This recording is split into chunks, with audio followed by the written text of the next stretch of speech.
Hello, everybody. Welcome back to the GamerDad podcast for episode 4. Yeah, 4. We're 4 episodes in. Time is flying, but actually, we've been at this for a whole month. Anyway, this is your host, AltimateAngelo, and my co-host, ShloobGoob. And today is not going to be as heated of an episode as last week, but I do hope y'all enjoyed that episode. I hope not. Oh my god. I still feel. You still feeling it from last week? Feeling it in your sore bones? Yeah, no, last week was a bit of a doozy. Today should be mostly chill, though. Mostly lighthearted and reminiscing. Yes. So, Those are the topics at the top. Yeah, so paragraph. I guess let's just hop right into it, guys. The first topic we're going to go over today will actually be music in gaming.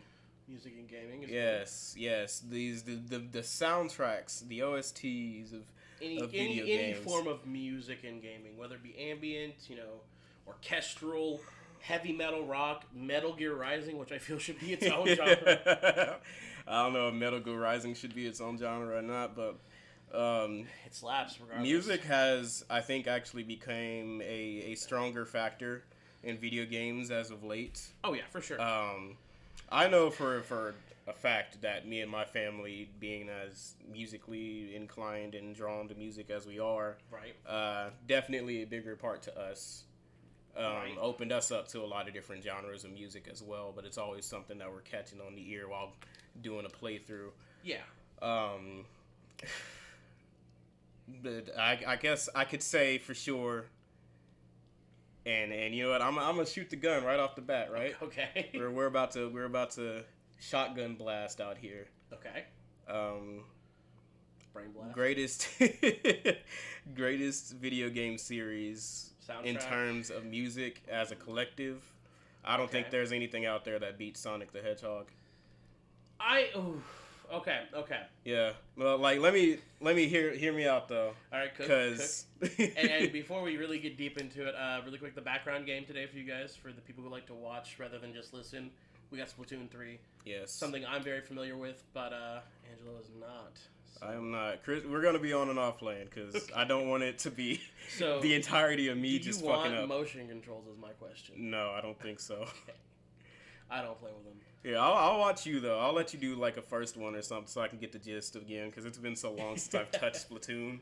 I love Splatoon. Splatoon's great. I play it every now and then. Yeah, but anyway, like I was saying, in terms of consistency in quality, right, and the in terms of sheer amount of music, yeah, and in terms of all the different genres that they have touched upon in music in Sonic.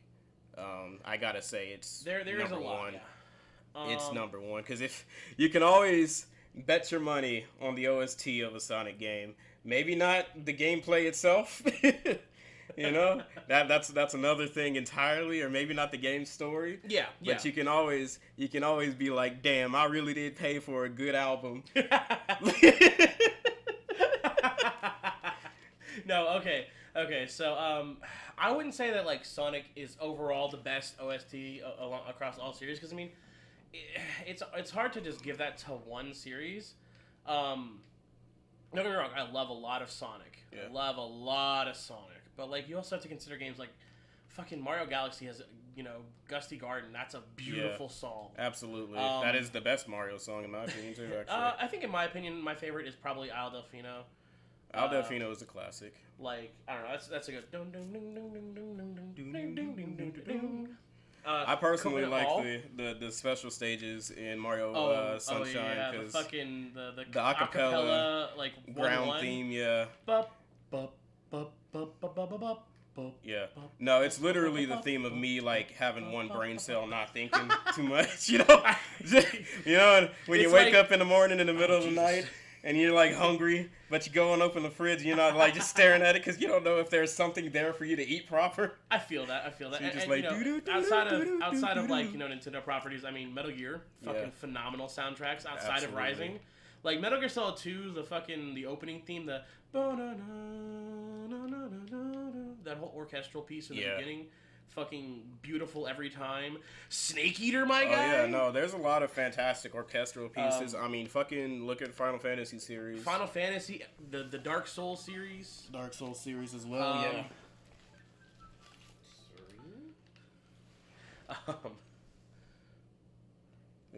Okay, sorry. My bad. Freaking yeah, Final Fantasy. Freaking. I'm 5 years old now. I gotta go. Okay. They cornered me. That looks. That looked bloody. Sorry. Yeah, Splatoon has a fantastic soundtrack. My favorite is 2's because I love Off the Hook. Fucking Pearl and Marina, bro.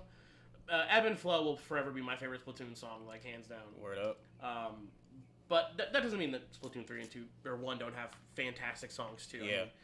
I mean, Spicy Calamari Incantation is a fantastic song. It's the theme song of the series outside of Splat Attack. I mean, for God's sake, Zelda has some fantastic pieces. Zelda has fantastic pieces. I really love when it comes to video games, kind of like character-centered themes as well. Yeah, like especially if they can fucking like nail it. Like I'll be an example. FGC represent. Guilty Gear Strive has some fantastic character fucking music. Disaster of Passion. Themes. Yeah, like in my humble opinion, Guilty Gear Strive's entirety soundtrack is S. Just some songs are more S tier than others. Smell of the Game. Crawl, fucking Roar of the Spark. Oh my god, all of them are just insane. Another video game that I feel like my mind, bro.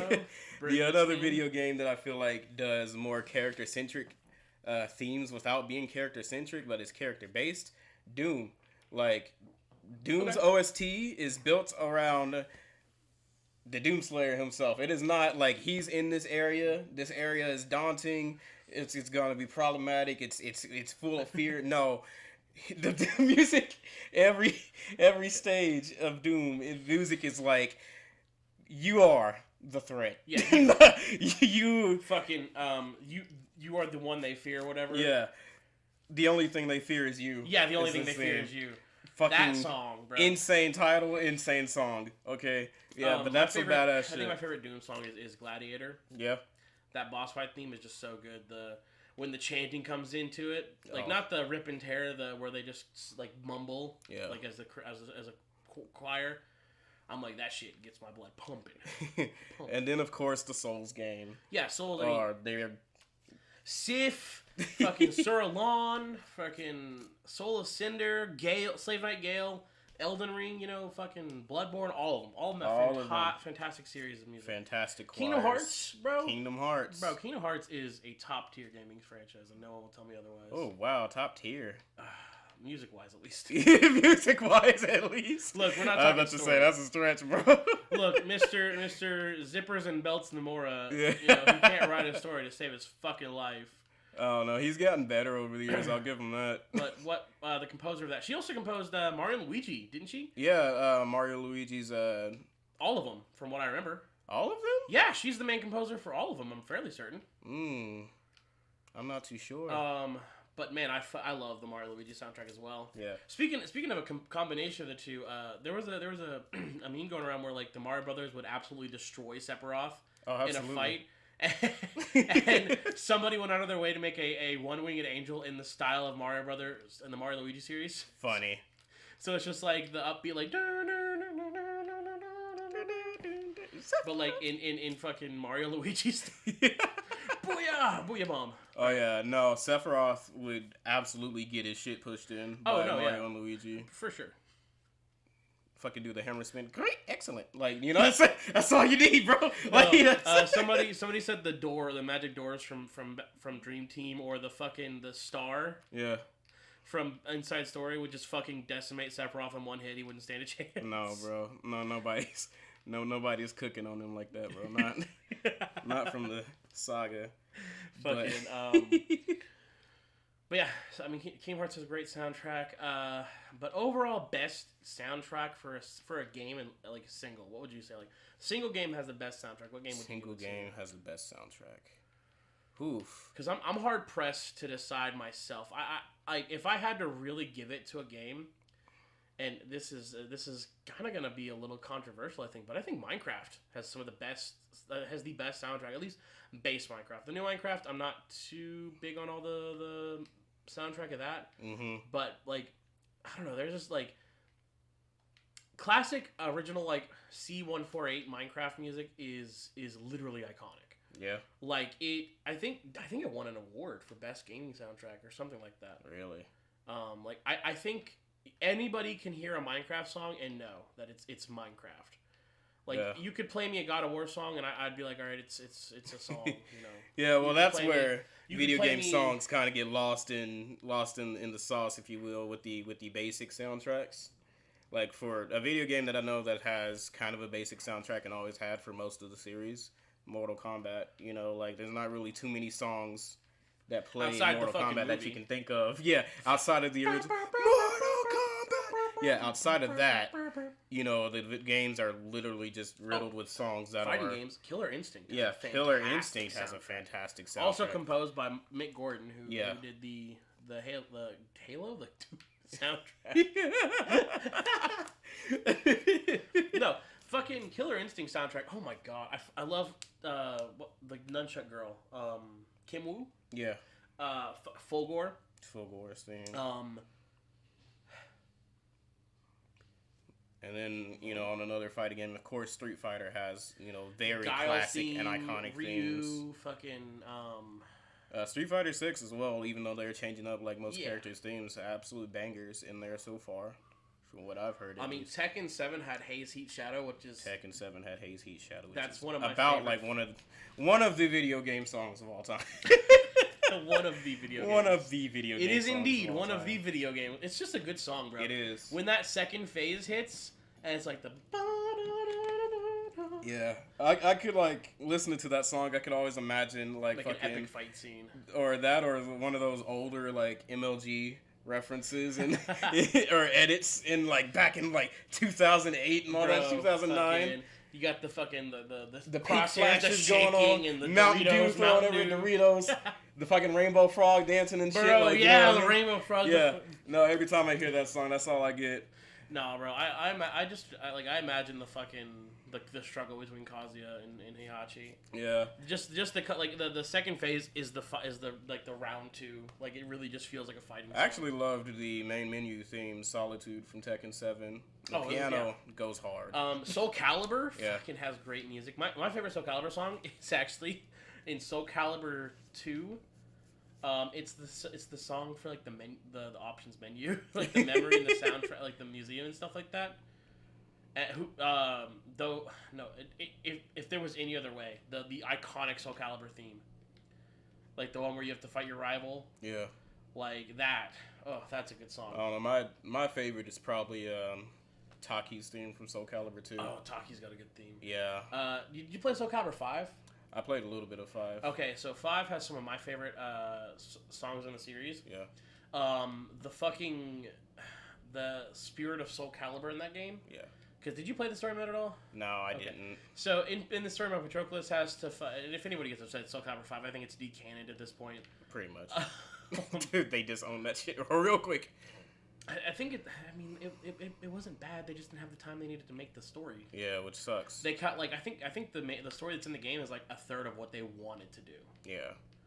A lot of it was heavily cut due to time constraints. Which sucks. Yeah, that always sucks. Time constraints in video games. But it's there's a spirit of Soul Calibur at the end of the game. It's revealed that like not only does Soul Edge have like a spirit that controls people, but Soul Calibur does as well. And they're both literally just two sides of the same coin, essentially. That was the whole plot point, is that they're both bad and that humanity shouldn't have either, you know. Okay, I feel you. And so Patroclus like doesn't want to kill his sister because, you know, he realizes his sister isn't a monster even though she's a Malfested. And the spirit's like, well, you will obey whether you want to or not. And Patroclus is like, fuck that shit, and fights the sword spirit inside the sword. And the song that plays there, it's like Divine Retribution or something is the name of the song. Yeah. And it fucking hits. You know shits get real when you fight something inside that thing. Yeah, when you go inside. The world inside. The world inside. Persona 4 fucking... oh, yeah. Persona 3, actually. You must face yourself or whatever it is. Yeah. Yeah, Persona 5, Rivers in the Desert. Oh, my God. Isn't the Hidden Boss theme?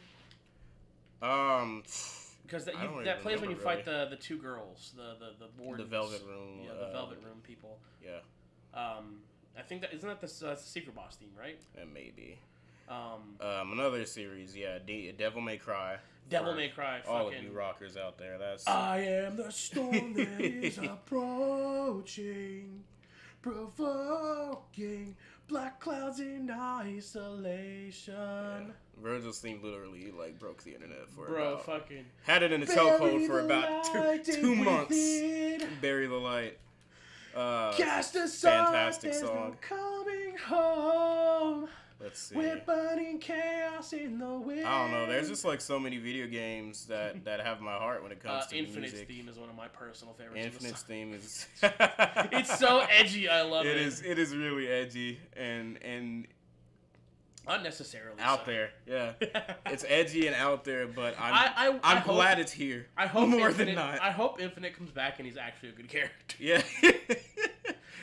more so than just I'm not weak. Yeah, no, they should still use Infinite. I believe he has way more potential than what they've done with Forces. My God.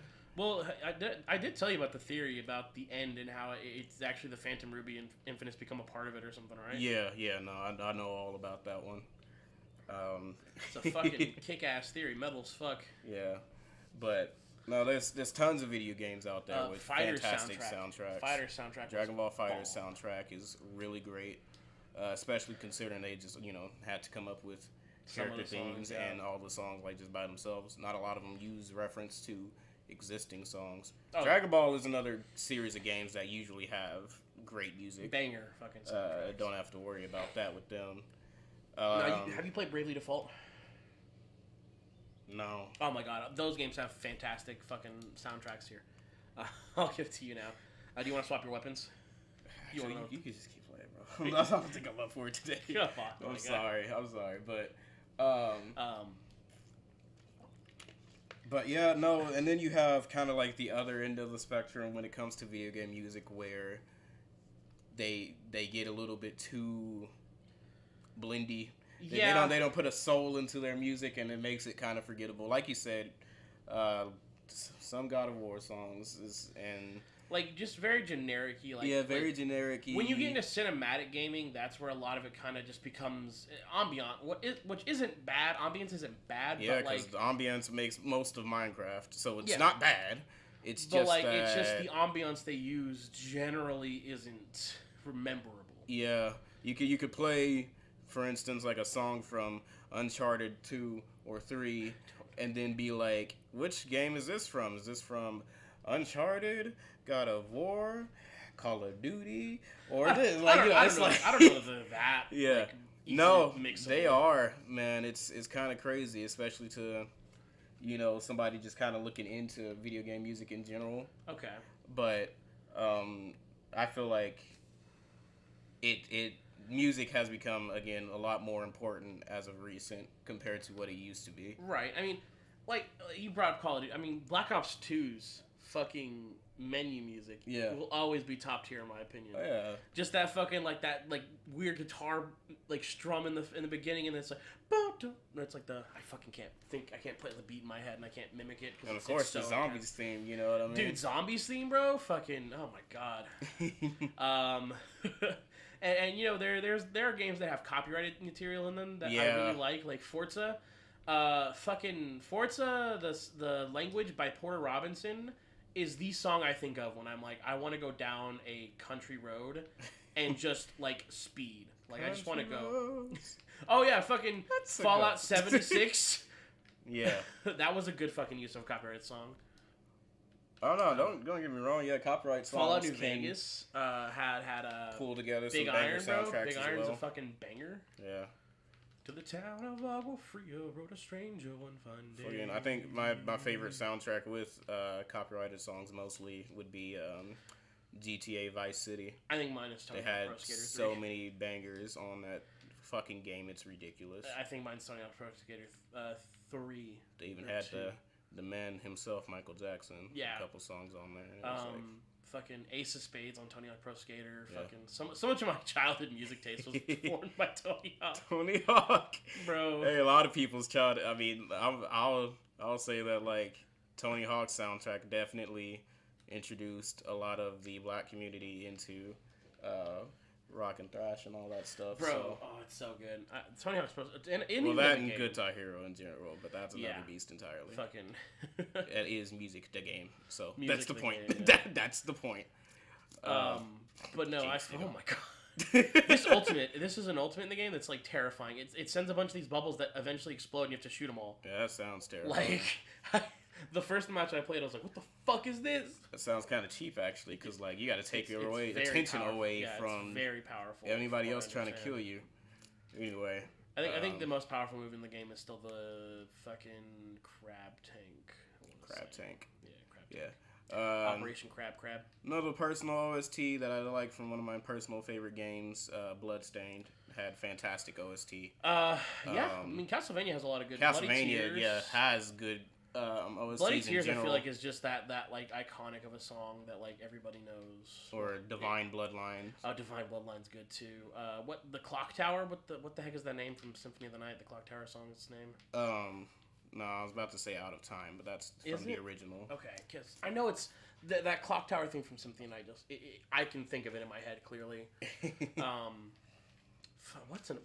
What about your personal single favorite piece of gaming music ever?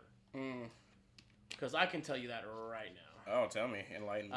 So my single favorite piece of gaming soundtrack, I think forever, and this is about to be a little interesting of a pick for you, I think, specifically. But no, go ahead. I think I'm always going to be in love with the theme song, the opening theme from Paper Mario 1000 Year Door.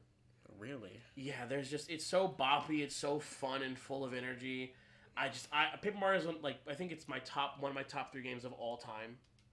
Like, I genuinely love that piece of music. It's just so full of energy and life.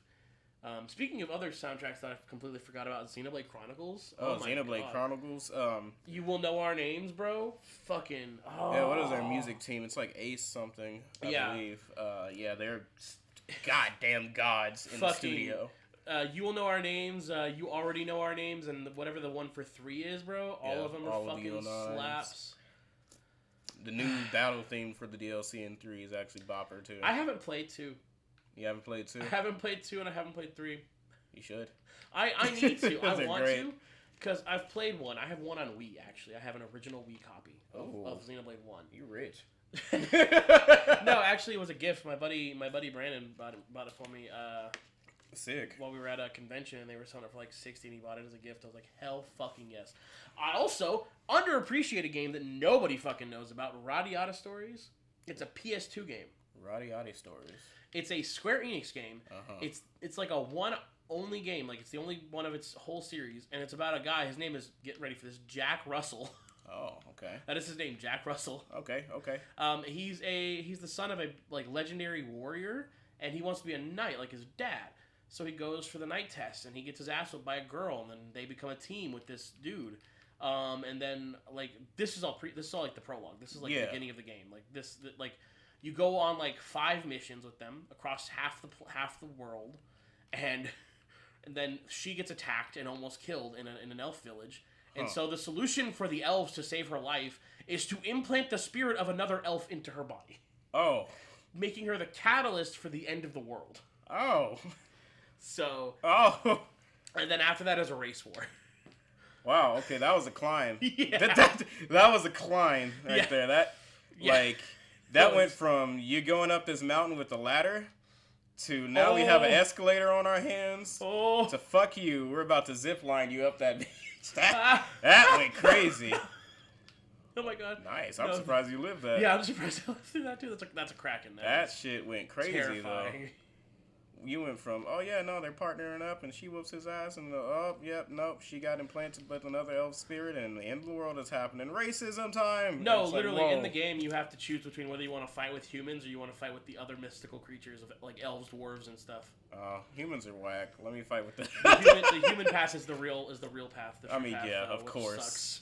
because yeah, we're special or something. Well, no, it's because you see the humans' reasons. Because like, if you fight for the mystical, you win automatically. Literally, the story is the human side cannot win without you. Oh, they're that incompetent. Wow, and guilt tripping. Yeah. Damn. That's tough. Well, it turns out the main villain, the Silver Dragon, he wants to. So what happens is the Gold Dragon is going to implant itself into her body. She's going to become the vassal for the Gold Dragon, which is the creator of everything. Yeah. Well, the Silver Dragon is the destroyer. And he wants her to get the Gold Dragon so that the world can be reset. He wants to destroy it so the Gold Dragon will create a new world. Gotcha. So yeah, that's the main story. I feel you. It's super good though, and a lot of music fucking slaps. No joke. One of the songs is called Struggle. Like the 3 battle themes are called Struggle. And the second piece of Struggle 2, literally the beginning of it is literally the same notes for Revenge of Meta Knight. Oh yeah. No, I'm not even joking. It's the first like initial set of like notes are the same as Revenge of Meta Knight. Actually, nobody fucking. I don't think the copyright for this game even exists anymore. I'm playing the song for you. Nobody tell nobody. All right. But we're going to do illegal teams now. If I have to say, one snippet of it's not gonna get us fucking destroyed. Is it Struggle 3? Hold on. One game. Yeah. Oh, okay. Hold on. Okay. Let him chef. What the hell did I do? Okay. You did your fingers. Okay. All right, let's do this.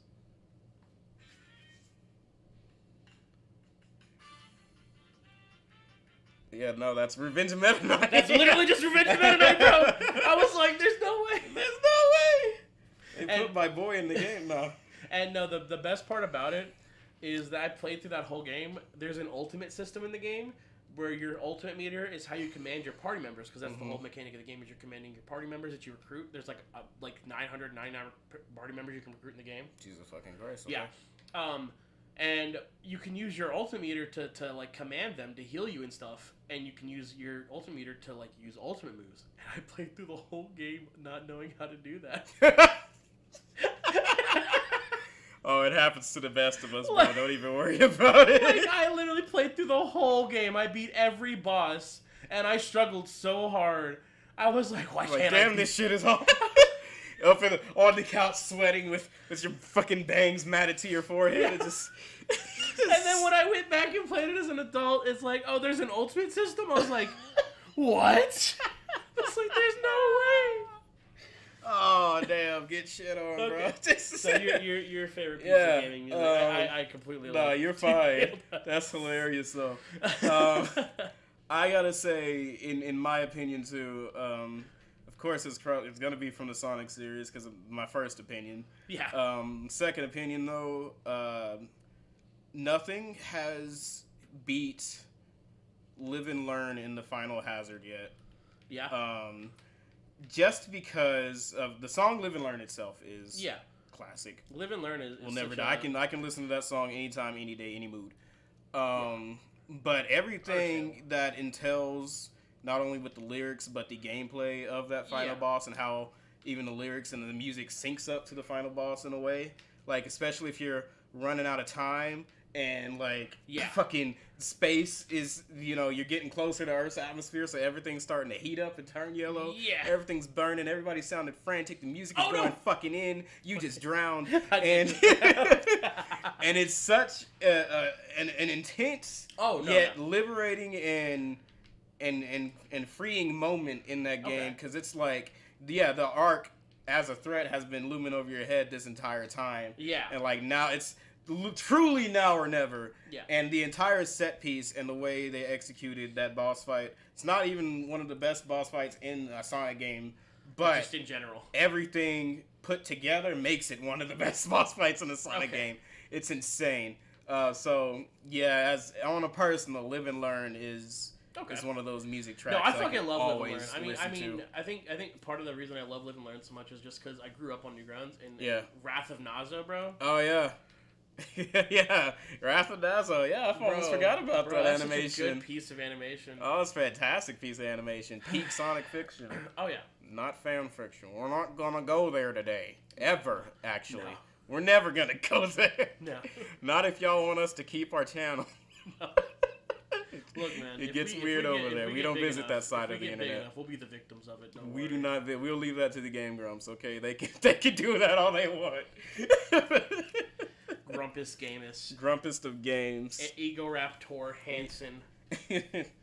And Daniel, Ava Daniel, we love y'all.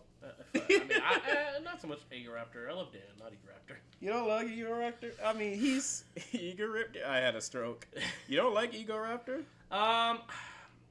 My feelings towards Egoraptor are difficult to speak. Well, you know what? Let's talk about it, as I just made a perfect segue into the second topic of the day.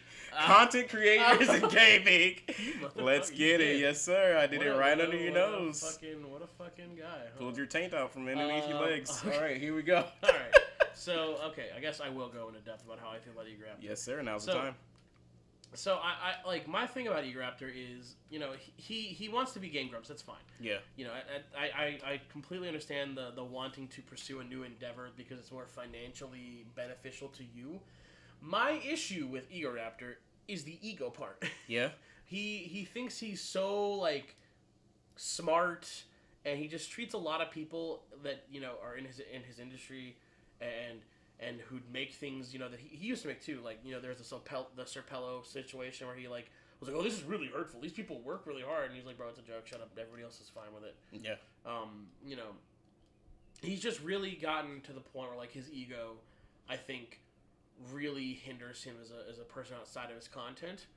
And I this is just my personal feelings, but I like original Game Grumps, and I did like Dan and Aaron's chemistry for a while. Yeah. But I feel like Egoraptor just doesn't have the same soul that he used to about things. I feel you on that and one, actually. you know, it's not like I come from a place of animosity. I genuinely do like a lot of Aaron's work, whether he wants to talk about his old work in the past or not.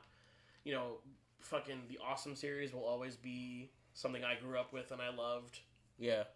You know, and I like when he does animation. You know, he doesn't do it much anymore, but, like, when he did, you know, do some animations for Starbomb, I'm like, it's cool to see him, what he can do when he actually has, like, the time, the budget, and everything to really get it as fine-tuned as he wants, you know? Yeah, I feel you. And I feel like he's got a cool style that I think if he were to go back into animation at any point, I'd like to see him do more stuff like that. Yeah. Like, it's the same thing with, like, Leafy for me. Like, a lot of people hate Leafy, and they're like, oh, Leafy's a piece of shit who should never come back. Like, I don't personally care about Leafy. You know, Leafy, he's an individual that people don't like. But my thing with Leafy is, like, I hate when somebody has, like, a type of content they genuinely seem like they enjoyed making. Like, Leafy, for a little bit there, was making, like, after he came back, you know, he was making fun of people still doing the Leafy thing. But he started doing these videos about, like, financial, you know, like, ways you can, you know, build your finances and stuff like that, and ways to you know, do all that. And when he talked about it, he seemed like he genuinely enjoyed it, and that's what I hate about a lot of content creation is it's chase the dragon. Yeah. You lose passion, you know? And I love when people can do things. Like, there was that that video on Game Grumps where Aaron kind of went over all of his old game dev ideas, you know? And he's so, like, full of energy talking about these ideas that he had that he loved and that he never got to work on. And I'm like, I love that shit. That shit's great, you know? Of course. That's the part that I want to see more of. I don't want to see just loud for the sake of being loud. It's why I still am a fan of Markiplier's. He actually does things that he enjoys. He likes making things, and you know, while he does still play games, he's making a movie. He made In Space with Markiplier, Ice with Markiplier, all that stuff. He's a very creative person, and the way he talks about the things that he likes to make, I love that shit.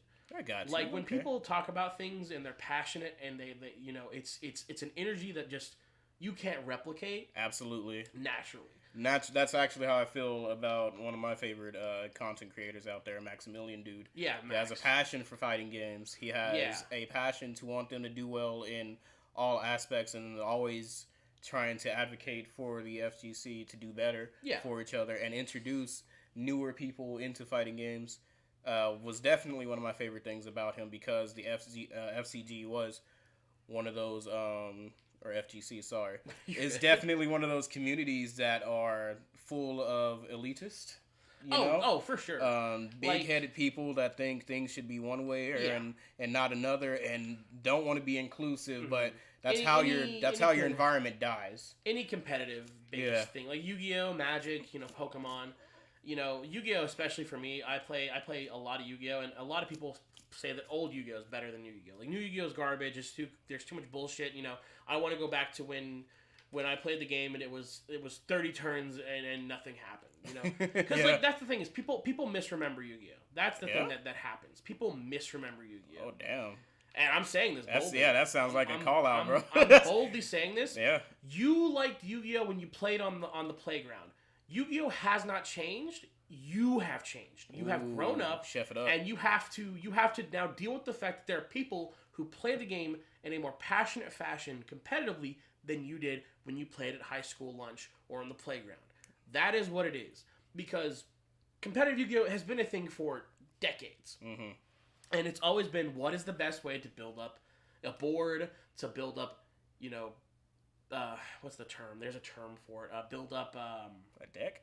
No, there's a whole lot of gaming terms that are related to Yu-Gi-Oh. I feel you. But all that stuff has existed forever. It's just that people who grew up as kids playing Yu-Gi-Oh are now growing up into adults, and they want to go play the game because they like the game, but they're meeting people who have been doing this kind of stuff for way longer than they've been doing it. Yeah. So they get beat out super easily and like, well, this is bullshit. I don't want to play this fucking game then. And you're just a butthurt baby who can't handle the fact that things changed and you don't like that they changed. Blinded by nostalgia. And instead of learning and adapting to kind of, play the game as it is now, you just get butthurt about it.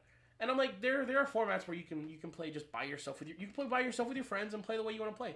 That's fine. And nobody said you can't do that. But there are a lot of people who go into groups of competitive players are also bad. They shit talk saying, oh, you're poor, you can't afford it. You're a piece of shit if you say shit like that. By the way. Yeah, absolutely. I mean, play the deck you want to play, in my opinion. But like both sides have the issue of I'm better than you because I enjoy the game one way while you enjoy it the other way, and you're wrong for enjoying it the other way.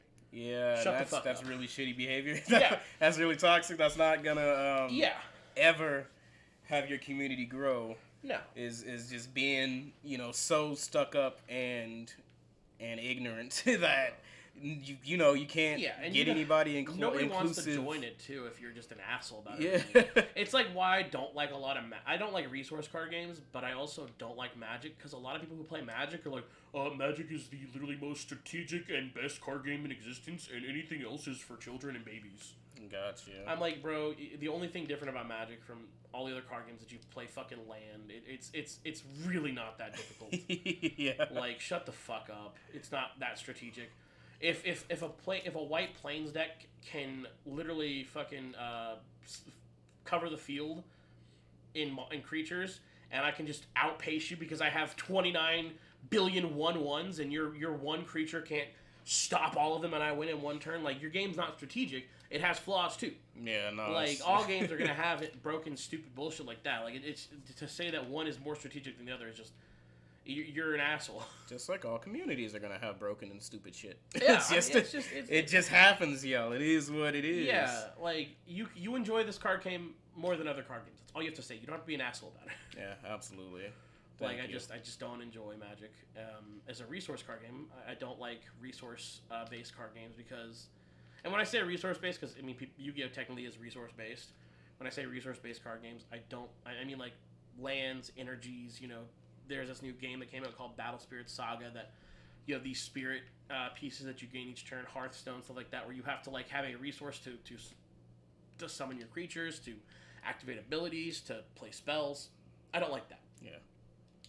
So, but that's you. That's my card game soapbox. Yeah. Public service announcement. Card games kind of no. No, card games are fun. I've played Magic casually. Like if I'm playing it casually, I'm fine. Yeah.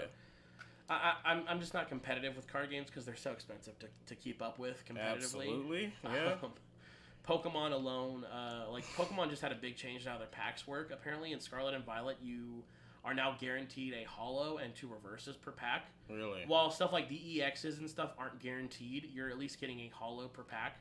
so the rates have been really like high for getting cards. Gotcha. And it's made a lot of the market kind of crash down. So it's actually a little bit easier to get in Pokemon right now than it has been for a long time.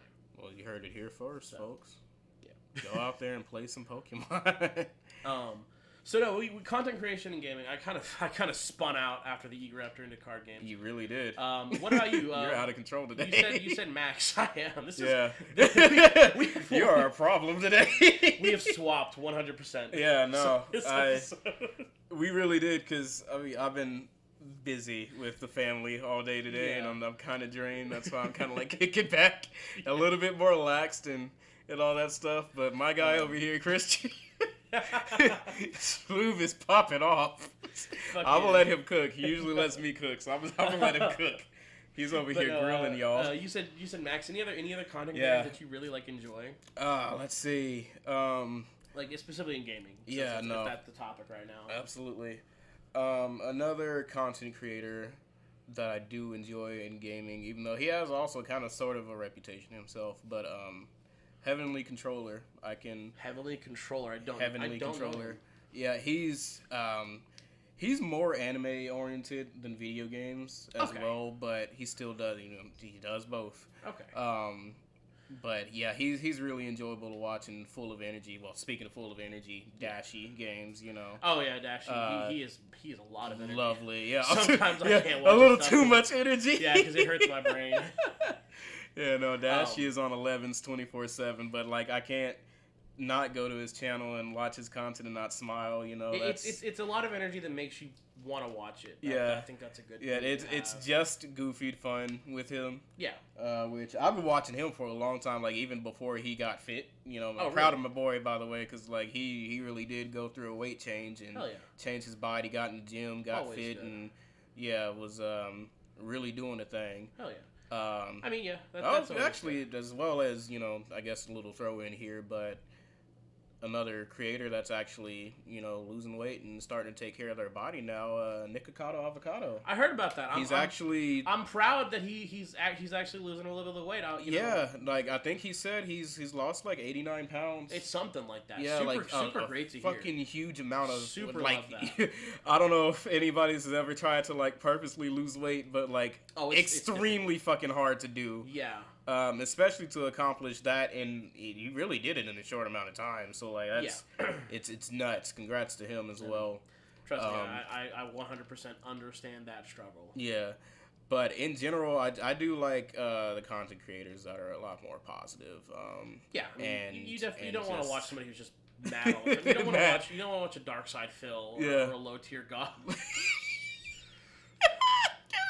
I mean, like, so there are times where I feel the toxicity running through my veins, and I'm like, let me go see if my low tier is up to.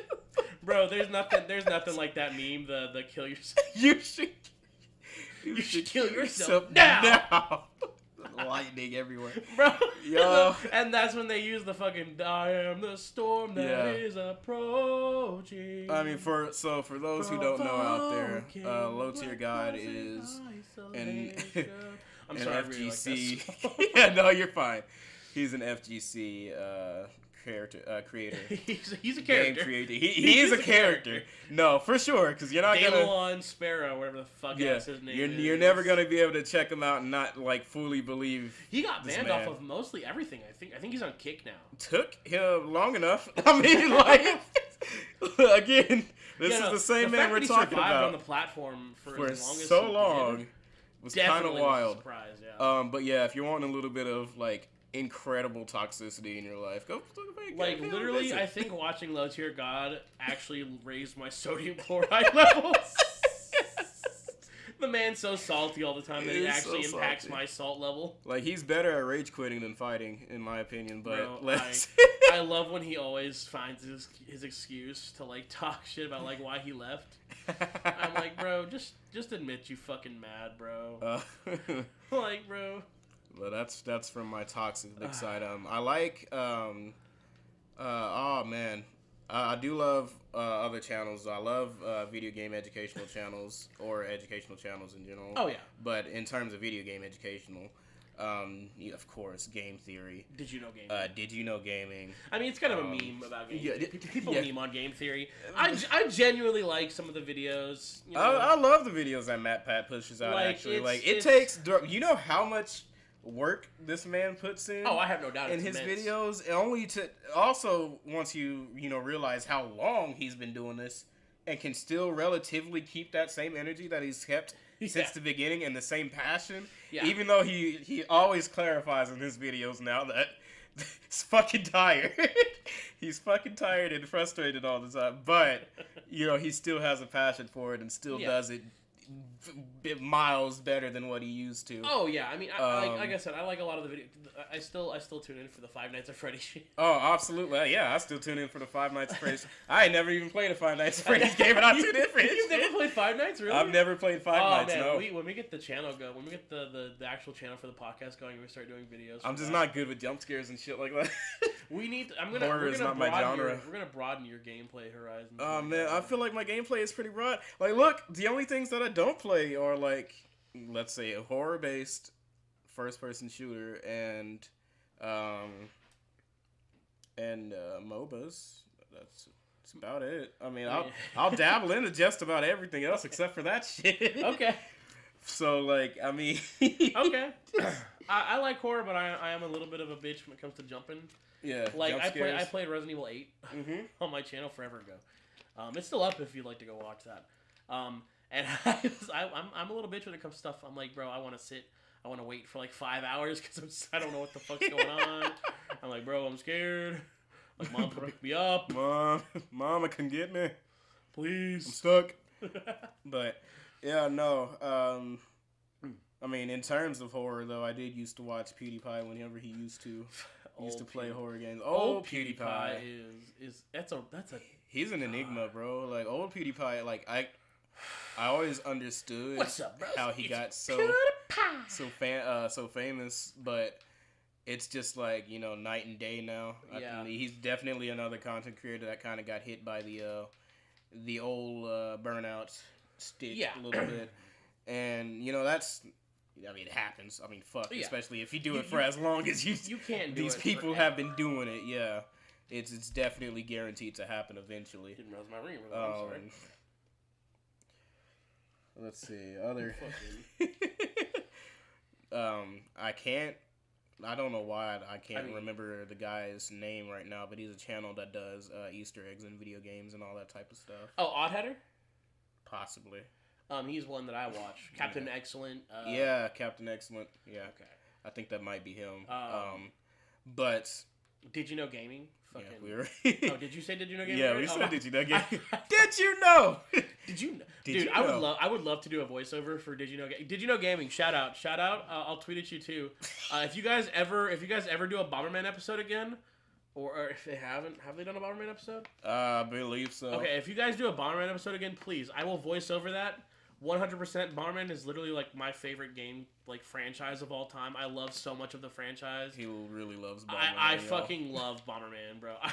Bomberman Generations is one of my favorite games of all time. Like that is a banger fucking soundtrack too. Like that's one I didn't get to go over. Fucking Bomberman Jetters. Bomberman series has a ton of good music. Fucking Bomberman Party 1 and 2 for the PlayStation. Yeah. Bomberman Racers. Bomberman.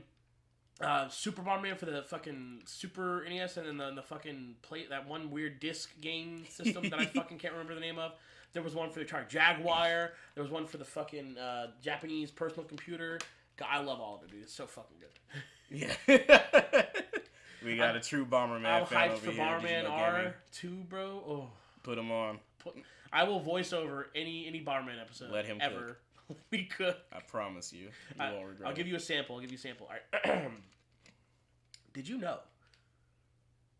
There you go. That's the sample.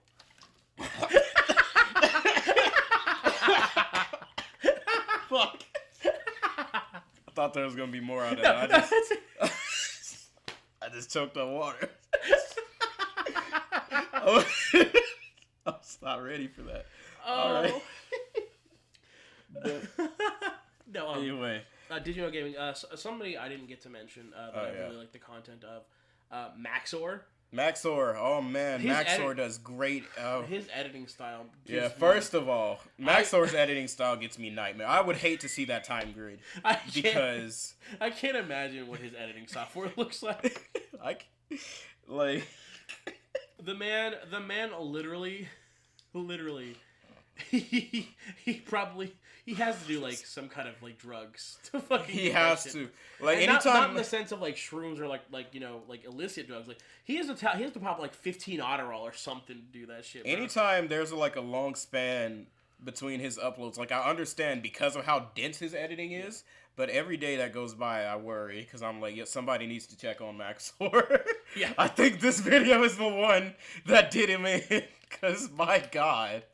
The editing it's insane. If y'all haven't checked out a Maxor video, I definitely recommend one of the Elden Ring ones. Is fantastic. My favorite will always be the Metal Gear Rising. Yeah. Well, if it isn't Sussy Jack. He also has a couple of good Genshin Impact videos for anybody who's interested in that. And while we're on that topic, I don't know if he's still doing it, but the voice actor for Armstrong in those videos, he also voice acts for Gabriel in Ultra Kill, which is one of my favorite games. It also has a fantastic soundtrack. Got you. But he also does Fraggy Fridays on his Twitch, where he plays like old arena shooters. So he's content that I love. He makes a lot of voice acting. Like he does a lot of Duke Nukem. Nice. He does a lot of Duke Nukem. You know the one. It's like, I got a peer-reviewed study right here that says. Says you're a pussy. Oh yeah, that's him. That's him. Yeah, he does that. He's a big shit poster. No shot. I love it. Okay, wow, that's crazy. So yeah, Johnny, if ever he catches this, I love your work. Yeah, this is just shout out to our favorite YouTubers. Right? Yeah, shout out to Jet. He does Sonic shorts. Oh yeah. And voiceovers, they do really good stuff. And I mean, speaking of voiceovers and dubs, yeah, SnapCube, can't forget about them. Alfred, they are fantastic. SnapCube. What is the person Penny? Yeah, who does Sonic? Penny does Sonic. They're fucking Sonic. There's so many over there that they are all really great. They do great work. Fucking love Chase. My favorite. I think one of my favorite lines is God. Is the girl who plays Bruges the one that made the meme, the damn boy where you fried chicken in there? I think so. Is she the voice? She has to be. Because it sounds so similar. If it's not her, I'd be surprised. Damn, boy, we're just frying chicken in there? No, but for real, though, you piss loud as fuck. I think that's pretty cool. I love that. I love that video. Yeah. Absolutely. Yeah, no, this did just turn into a big old shout out to our YouTubers out there that we love to tune into. But yeah, no, content creators in terms of the gaming side, there's definitely a lot of good ones to go out there and watch if y'all are interested. Usually you can even find some very niche ones that stick to one video game and one topic and get your fix in there. So they're not hard to find out there. Another one that I guess I really want to go over, Picaspri. I don't know if you know who he is. I don't. He how I found him is he does videos called soft lock picking, where he like soft locks a game and tries to find a way to get out of it without having to like reset or like reformat the game. Really? Yeah, it's super interesting series. He did a lot of Pokemon stuff like that. Super interesting channel. Picaspri Blue, and then he has Picaspri Yellow. Yeah. That he does like more general like let's play type stuff on. Gotcha. And then the OGs, I have to shout out Disease Crab. Huzzah! Disease Crab is like the OG. Proton John. Chugga Conroy.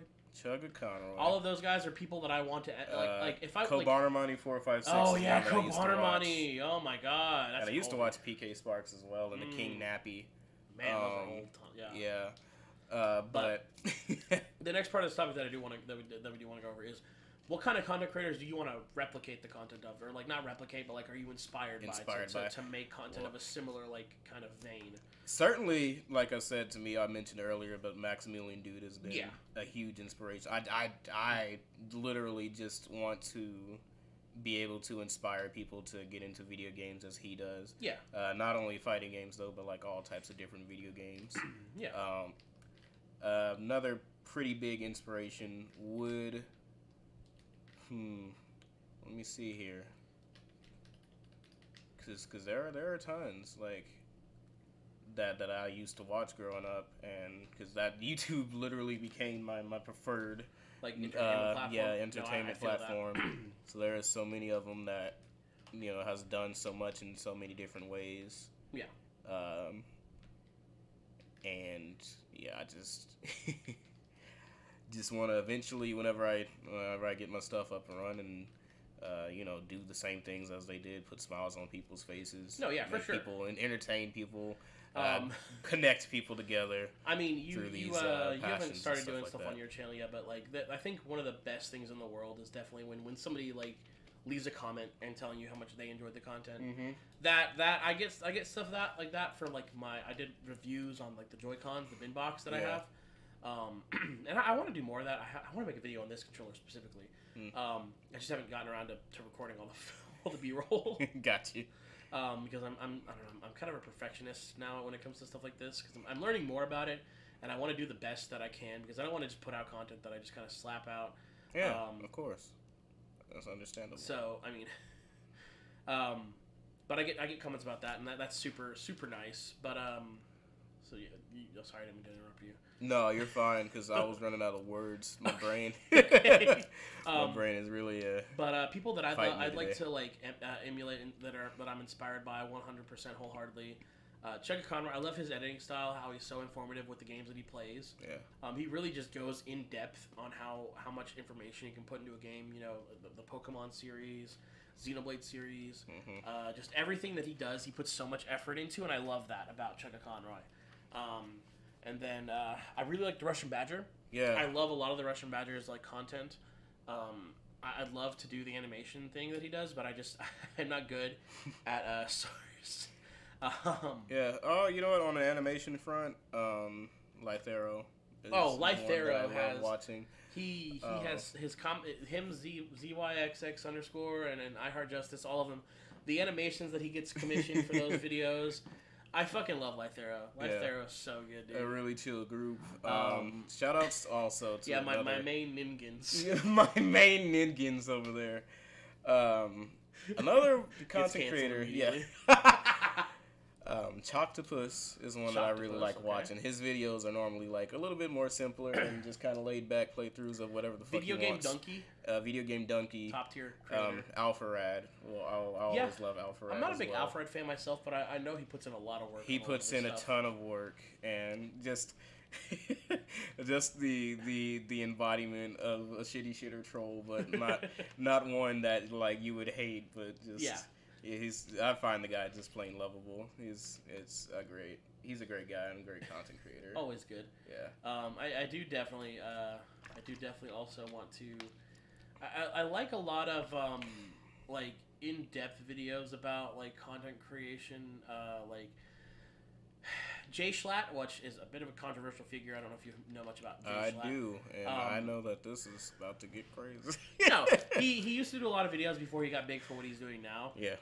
He did a tribute to Minecraft and a tribute to Mario Kart, and just those videos really are, I feel, really fun videos. Like I said, when somebody's talking about something they're passionate about, I genuinely... It changes the whole game. It makes it so much more enjoyable as a content piece. And that's what, I talked about last episode, I want to do. I want to make series about different topics that I like and I want to talk about. Gotcha. The competitive versus casual, realistic versus realism, difficulty in video games, stuff like that. I want to make these kind of video essays that I can really just kind of tune in to how I really feel about a topic and kind of give my whole kind of viewpoint on something that I feel like people can not only take to heart as it being a viewpoint that they can agree with or disagree with, or something that they can genuinely just be like, okay, I understand. Yeah, give them food for thought. Yeah. I feel you on that one. So that's the kind of content I definitely, as I go on, want to emulate eventually. I do want to still play video games and just make videos on video games because I like playing video games. I don't think I ever will stop liking playing video games. Probably but I do want to make other types of content eventually. Music would be fun to do. I definitely want to make music. I mean, I sing, I don't know how to play any instruments. I mean, my voice is an instrument. You can sing without playing an instrument. Yeah, but I like to make instrumentals and stuff. Is mayonnaise an instrument? Yes, it can be. I don't like the sound of mayonnaise, bro. Let me tell you right now, don't you fucking dare. Yeah, I think that's a pretty good amount of just information. Shout out to all the YouTube content. Shout out to y'all, because keep doing y'all thing. You guys inspire us, and hopefully, through inspiration of us, we inspire others to do the same things that we are doing that you have done in the past. Yeah, because I definitely missed a classic way of content creation on YouTube. Yeah. It's different now, for sure. Nostalgia is powerful. It wasn't always like, I'm not saying it's better than what's going on now, but there are definitely qualities that I missed. Yeah, there's like, it's kind of how I do my videos, but there's kind of a bit of a loss of just like a dude making a video and then just that's it. Yeah. Yeah, no, it is a lost art form a little bit because everything's got to be a sensory overload for everybody now. Like, there's so much value that people try to put on to more when sometimes less is and simpler is better. Yeah. I mean, with like the podcast, I have the video here, but you don't have the audio because it's more so about us talking. So you have a visual representation if you just want to watch the video and listen to us. But if you don't want to listen to the game audio, you have just us talking in the background. Pretty much. I could probably figure out sometime, especially when we get the podcast separated into its own channel, for audio listeners on, because we're gonna do Spotify and iTunes. I don't know if I discussed that with you. No. I want to put it on those platforms. Got you. You're dropping all of this on my dick right now. They're big platforms for podcasting. So I figure eventually we can do a recording of just the audio separately through Audacity, and then have the gameplay being recorded through its own way. That way, it's not overlapping any audio or anything like that. I feel you. And I could have like the video be playing like normal, like with the game and everything, having audio, and then our podcast, and then on like Spotify and stuff, it would just be our voices, and then I can put on also YouTube as well no background audio, just voice, And that's all stuff we can do in the future. Yeah, I feel you. Just looking to do better and do more. Which is kind of an issue over there at Xbox right now. So are we moving to the next topic already? Okay. Yeah, let's shuffle it along. Yes, sir. So last week we talked about Redfall. Yes. And it's in Jedi Survivor Shortcomings at the 30 FPS issue. Mm-hmm. But Phil Spencer did an interview, I think, last week. Yeah, it was like on a podcast or something. Yeah, where he kind of just said, Redfall was a failure, and Xbox as a brand is kind of just out of the console war. Because we just aren't making products that are driving people to the console, which to hear from an executive, especially from a position like Phil Spencer, Jesus. Phil Spencer. It's kind of surreal to get that kind of canonicity from a CEO of a brand like that. You know what? That kind of brings me back to a couple podcast episodes ago when I was talking about Mario Kishimoto and his realness and authenticity with the Sonic community. Yeah. And what he was saying about, the shortcomings and what they want to do and what they're looking for. Yeah. Again, it's a prime example. I may not always necessarily, excuse me, I may not always necessarily, agree with Phil Spencer. Yeah. But, I can definitely say, what he said and what he did throughout the interview, commendable. That's the shit I like to see. Yeah.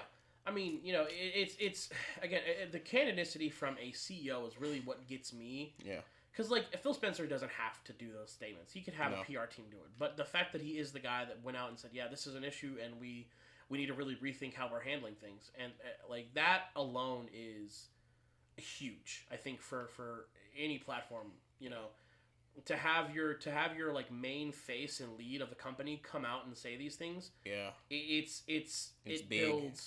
It builds just such a reputation that he cares. Yeah, you can definitely see that with just those words. It's he's putting this out there because again, he's just trying to be 100% transparent with his audience. He understands, admit the fuck up, admit the shortcomings, and that's definitely a sign of wanting to do better. Yeah. And I can always respect wanting to do better. And it's the console war thing. I'm not a big console war. I used to be when I was younger. I was never in the console war. I mean, Yeah. Because, I bought a PS3 instead of an Xbox 360, so for years I was like, PS3's better than Xbox 360, big bullshit. I don't need a party chat to play games. Were you one of those kids online talking about get shit on and shit? No, I was the kind of guy who's like, oh, fucking idiots have to pay for online. And now look at us. Yeah, now look at us. Every console plays online now for some fuck reason. But no, like the PS4 people. Yeah. On Twitter.com. I frequent Twitter sometimes. And I watch a couple channels. Fertenga Plays, another content creator who I do enjoy. He's a bit toxic, but he's enjoyable. Alex, I'm Alex with like 3 X's. He's a cool guy. He does a lot of PC port reviews and stuff like that. Super chill guy. He also does the Salt gamer thing. Like he's all the Salt from like Xbox, PS4, and Nintendo Switch players. They do videos on that where they like go over salty takes from people depending on what news happens. Okay. And when Phil Spencer went out, there was a ton of stuff from both Xbox and PS4. Xbox would be like, oh, but fuck, it's not that bad, blah blah blah blah blah. And the PS4 people like, your own CEO doesn't have faith in your company. And I'm like, it's not that he doesn't have faith in the company. He just realizes there's a gap of there's a problem that needs to be fixed. And absolutely, he's admitted that problem is there, and that's the first step to fixing it is admitting that it's there. People were like memeing saying Xbox should just become a third-party publisher. I don't think so. I think their move is, and we've talked about this before, I think they're going to be a platform primarily, with console being a secondary focus. Yeah. I agree. Especially kind of like, after, having Phil Spencer come out and say what he said, and it was just, it kind of also felt like a double-edged sword, because it just only confirmed what we were already thinking is happening with Xbox, that, they're going to be out here to, Xbox is just going to be a secondary thing. If that, like they're going to be a platform that, like, I think everybody's going to have. Yeah. Like, I think Xbox is seeing farther than just consoles, and I think, honestly, if you want my opinion, I think Nintendo and Xbox have both seen farther than consoles, and I think PlayStation's going to fall behind because of it. That's an interesting take, actually. Like, because think about it. I mean, Nintendo, historically has been, oh, we don't want to put our games on anything other than our platform. Put it on mobile. Since Iwata passed, and the main CEO from like the past board, from what I remember, they there's a whole new team there. Yeah. And they're doing a lot to kind of change old Nintendo ways while still keeping things like traditional Nintendo. And I think that's part of their plan, is like the Switch. I think they're going more for platform, or like they're going to focus on like this hybrid space that nobody else can fill. Because like we've had the Steam Deck come out, but like the thing that people don't realize about the Switch, yes, it's underpowered. Yes, it doesn't have high end specs. But it's not about the specs. It's about the format that it's in. It's such an easily accessible and usable console. Yeah, 100%.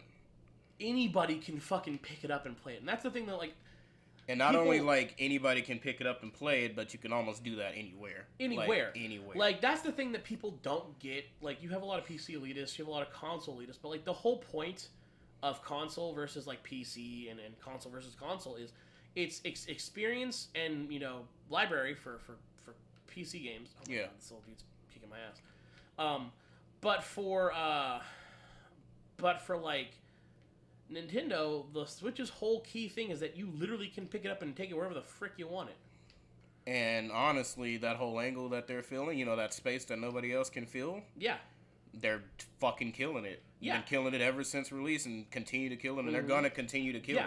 So, because they found this thing that they can cling on to, and it works so well. Yeah, that's business 101. Why would you try to compete with other people who have figured out a business practice better than you have? Why not create your own niche? When you create your own niche. Exactly. And boy, is this niche not a niche anymore, because everybody has a fucking Switch. So, like, yeah, niche in the sense of, like, other developers are not doing it. Yeah. But... yeah, but that's my point, though. Like, now it has gotten so big and blown up because they decided to, go outside of the box, do their own thing, and stick with it. And look at the results. Yeah. It's like the argument for, like, the PSP versus the Game Boy and DS and stuff. Like, the PSP was infinitely more powerful, yes. But at the same time, when you get down to it, it was way more complicated. And at the time that it came out, nobody gave a shit about that kind of stuff. Yeah. Like...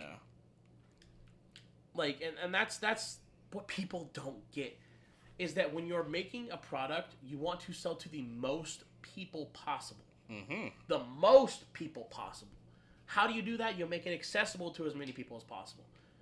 You don't want to try to overload it with bullshit that your fucking Meemaw and your fucking dad and parents aren't going to understand. And you don't want to try to overprice that shit either. Yeah, you don't want to overprice it. You have to keep it competitively priced, or else you won't sell units. That's like literally. Yeah, that. I don't know what you're expecting when nobody can buy your shit. And I think the Xbox One generation has really sobered up Phil Spencer, because 360, they had the opinion of everybody that like they knew more, that they were better.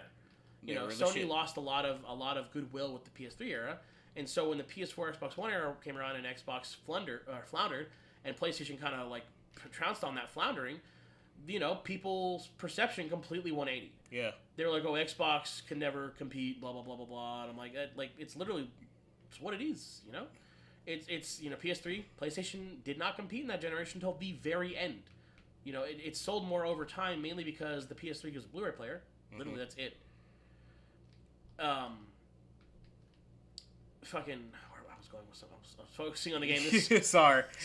No. But the canonicity and the ability to admit fault and say, hey, this needs to change is way more important to me as a consumer than, oh, we made God of War, we have Last of Us, we have insert fucking franchise here. Like, I mean, I'm a Halo fan, you know, yes, but at the same time, I want my games to be good. Yeah, how about we have finished games? That's the argument I want to see around here now. Yeah. Let's get it behind the developer. That's just like, we have finished games. Yeah, well, I mean, fucking, what was that one game for PS4 that came out that was like really underwhelming? Days Gone. Yeah. People fucking were like, oh, that game is fantastic. Anybody who's hating it is just a hater because they hate the brand PlayStation. It's like, did you play the fucking game? Yeah. Did you see what I was seeing? Cause like, we have very differing experiences here. Yeah. Like I said with Cyberpunk, like I played Cyberpunk and I loved it. I didn't have that many problems with it. But that does not take away from the fact that there were people that did have problems. Yeah. Yeah. No, absolutely. Like, people, like I love Halo. You know, again, I love Halo Infinite, how it plays. There's just not enough there, and it really feels hollow. Yeah. It doesn't feel like the people working on it really care about the franchise anymore, because, I mean, the people above don't care about the franchise anymore. Yeah. I mean, and it's kind of hard to get things done when you don't get that initial support. Yeah, like, I have no doubt that the people who work on Halo Infinite do love the series, but when your when your higher ups are making decisions that just you as a you know, developer don't appreciate or don't agree with, because you want to see the product succeed, you want to see the thing that you make do good, because you want to make it good. But you got to put a budget to it, though. Like, yeah, I mean, you can't just just throw shit to the wind and be like, oh, they got this. But it's like, you don't want to Duke Nukem. You didn't even give us anything, though. You know what I mean? Yeah. Like, and I feel like the biggest killer actually in video games recently has been the impatience with the higher ups to push out shit and not let their people work. Developer, the higher ups, and then players too. I mean, even players, can be a little dumb. And like, you know how many times I've seen a player who literally threatens a company by death when a game gets delayed? They're like, how fucking dare you? Yeah. How fucking dare you delay this game? You're cheating your consumers. It's like, bro, shut the fuck up. Have you made a game? Like, I hate when people who say shit like that, like, you know, they don't have any fucking bearing of budgets of anything outside of just having that game. They watch YouTubers who make games, and they're like, I know all about making games. It's like, shut the fuck up. The know-it-alls, but ain't done it all. Yeah. Yeah, I love those people. Talk to them. Would love to catch them by a cliffside, if you know what I mean. I'd like to reference Tekken 7's ending cutscene when Jin takes Heihachi to the Grand Canyon.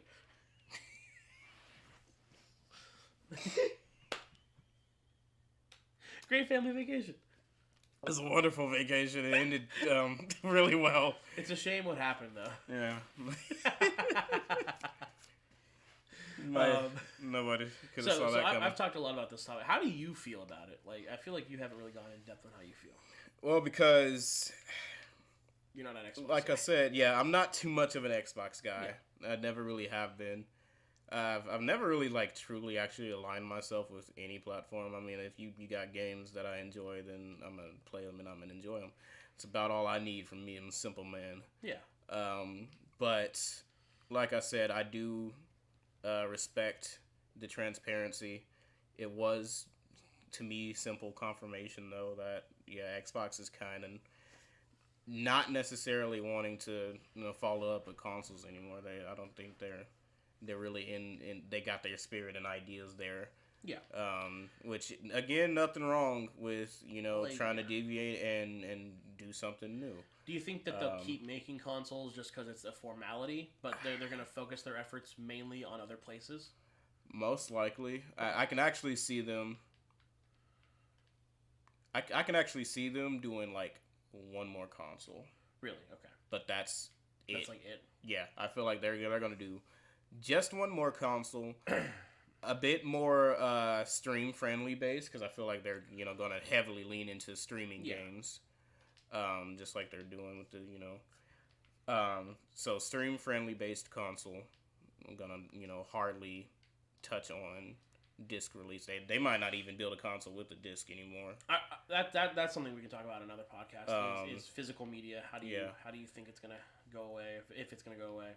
And they're gonna completely switch their focus to not only making this console oriented towards streaming games, but streaming other stuff in general. It's gonna be like, it's low key gonna be a PC without being a PC. Yeah. That's how I feel like their next move is. I've theorized that for a while. Yeah. So my theory is that PC or console gaming is going to go the route of PC gaming, and in the fact that like console developers aren't going to want to make consoles forever, and we're getting to a point in technology that like you can have a processor for a lot longer than you can have say a fucking god my brain can't make the statement. You can make a console a lot. PC parts can last a lot longer than they used to. God, if I could get it out. You're like a shit on a Wednesday, bro. I guess so. So I could see eventually some console manufacturer. I mean, the PS4, PS5. You can already put another NVMe drive in there. Like, you can take out the hard drive and put a whole new one in there. Like, it's not restricted or anything. And I think that's the future. I think we're going to get to a point where moddability on your console is going to happen. Like, it's going to be the Xbox, and that's it. Not like Xbox One, Xbox 2, Xbox, whatever. It's going to be Xbox, and you can purchase things to upgrade your console as you go. Oh, gotcha. So, you just literally just think they're just about to start pushing out PCs pretty much. But, like the Steam Deck. Because, I think the Steam Deck really showed that you can have a PC-like system in a console form factor. And I think Xbox is going to pay attention to that. Yeah. They're not going to go the handheld route, but I think they're going to take what the Steam Deck has done and push it in a console format. Okay. That's going to be affordable for most common consumers, but it's still going to allow the flexibility that a modern PC would allow. I got you. Okay. So you could buy the base level console, and I guess a concept I could like visualize through speech. Imagine the Xbox Series X, the tower. Yeah. But instead of having the back have all these like things, you could have these ports on the back that you could plug modules into that would give it extended, features. I see what you mean. Or like it could have the modules on there already prepackaged, and then you could replace them as time goes on to increase your Xbox's performance. Now, granted, there will come a time where you have to upgrade the base itself, because that's just how things go. Yeah. But we're seeing a lot of companies go into modularity and stuff like that for products that haven't been modular in the past. There's a company called Framework, which is a laptop company that makes laptops, obviously. Yeah. Where you can it's like super easy to take apart, and you can replace every piece in the laptop. So it's essentially like you can take it apart like a regular PC, but historically, laptops have not been able to do that. Yeah, I got you. So I think... boy, he's thick. Sorry. Yeah, he is thick. He's really thick. But I think that's where consoles need to head. To stay not only relevant, but price efficient. Because, this generation of consoles, $500 for each. Yeah. And that's on the higher end. Like, that's without taxes. Yeah. Like, the Xbox Series S... In America, S, by the way. Yeah, the Xbox Series S, $300. Granted, it's not as strong as the Xbox Series X, but it's a very nice price position for somebody who wants to get a console but isn't serious about gaming, you know? Yeah. They don't care about 4K, stuff like that. You know, they just want something to play, you know, Call of Duty on. Mm-hmm. They totally nailed that kind of market. And I feel like, you know, when you buy a PlayStation 5, which version are you buying? Yeah. The disc or the digital only? Disc or the digital? I think most people buy the disc version. Yeah, I sure did. Like, I feel like most people buy the Xbox Series S out of the two consoles. Mm-hmm. I just think that's the way to go with the consoles. I got you. Modularity, I think, is the future of console gaming. I mean, hell, there are cell phones that are being, like, the whole right to repair thing is a big thing right now, and I think that's really what spurred on a lot of this movement. Man, that's gonna leave Nintendo in the dust, though. They don't like people touching their shit. It's true. Yeah. And unfortunately, I think Nintendo's gonna be the one company that can maintain where they are without really having to change. Because they make their stuff affordable as well, though. Well, yeah. You know, the comparison between the Steam Deck, and the Switch. You know, people make it all the time. Oh, well, the Switch is underpowered, and I can play all these games on the Steam Deck. I'm like, yes. Again, it's not about the ability to play games that you want to on the console. It's about the form factor, what you can do with it. Like, how you can play games, and when accessible. You can play games. And that's why PC isn't the largest market, because it isn't accessible. No, not at all. Like, to a regular person, to somebody who does not dabble in PC building, could you tell me how to build a PC? Absolutely fucking not. Exactly. Yeah. No chance there. Sorry. Most people do not want to fuck with Steam Decks. They don't want to. A lot of people want to keep things that they are familiar with. What's familiar? Nintendo. Nintendo's very familiar. That's what they're going to do. Yeah. They might be the only ones who could, you know, keep up that niche of theirs. Because it's going to be more appealing than all of this shit. Exactly. You're not going to see Grandpa Joseph going out in the store and be like, yo, what fucking computer thing did you want, Billy? Like, I don't understand this shit. What newfangled fucking computer device did you say you wanted? Yeah. What the hell that there, a dog? Like, nah, it's just, it's not gonna be able to, not everybody's gonna be able to keep up with, exactly. With all that shit, for sure. But yeah, I think this interview was important. Yeah. For Phil Spencer to make, because it shows that he is committed to making actually good products. How did you feel, though? There was, like, some point in that interview, I don't think it really came from Phil Spencer, but it came from, like, another interviewee they were doing. That basically was, like, kind of taking the side of the developers of Redfall in a way, and kind of low-key making an excuse for pushing out a game that just wasn't finished yet. Like, they were talking about how, you know, the spirit of the developers were there, and that's why it should be valued. I don't agree with that. I don't agree with that either. No. Because I was like, that would be like going to a restaurant, ordering something, the chef makes something else completely different and gross, and then somebody coming out and being like, well, he tried. Yeah. And like that's like getting a McDonald's fucking cheeseburger at a 5-star restaurant. Yeah. You know what I mean? Like, you know, sure, the chef really wanted to make good food, but he gave you a McDonald's cheeseburger. Yeah. Like, you paid $75 for a McDonald's cheeseburger when you wanted high-end steak. Yeah, that's not cool at all. I mean, and of course, you know, developing video games, as we've said time and time again, really fucking difficult, hard, tedious thing to do. But again, as you are in this market as a producer or a team member of a video game and all this other type of stuff, you have literally one job, and that is to make a good product. Yeah, exactly. That it is literally your job. If you fuck it up, speaking of products, it's not on anybody else. So while we're talking about this really quick, so I got Dead Rising on PC, the trilogy of 1, 2, and off the record, which is a spin-off of 2. Yeah. I can't play 2 because I need an Xbox 360 controller because the game wasn't updated to have modern fucking gamepads in mind. So I'm just fucked. Yeah. Ain't that a weird predicament? Yeah. All that crap that used to happen in the generation of gaming. It's ridiculous, yeah. Yeah. How ridiculous? Let's find out. Because the last topic of the day. Oh, yes. We are going into the gaming past now. Where Xbox we've been. One, PS4, how did we get here? Xbox One, PS4, and the Wii U. So we have a lot of things to talk about these specific consoles because we both owned all of these at one point. No, you haven't. I didn't get an Xbox One, okay. But I did own a PS4 and a Wii U. Okay. I'm trying to decide how to start this because this came at a very prominent point in gaming. These consoles dropped. They kind of came at a point where like gaming is now the thing. Yeah. You know what I mean?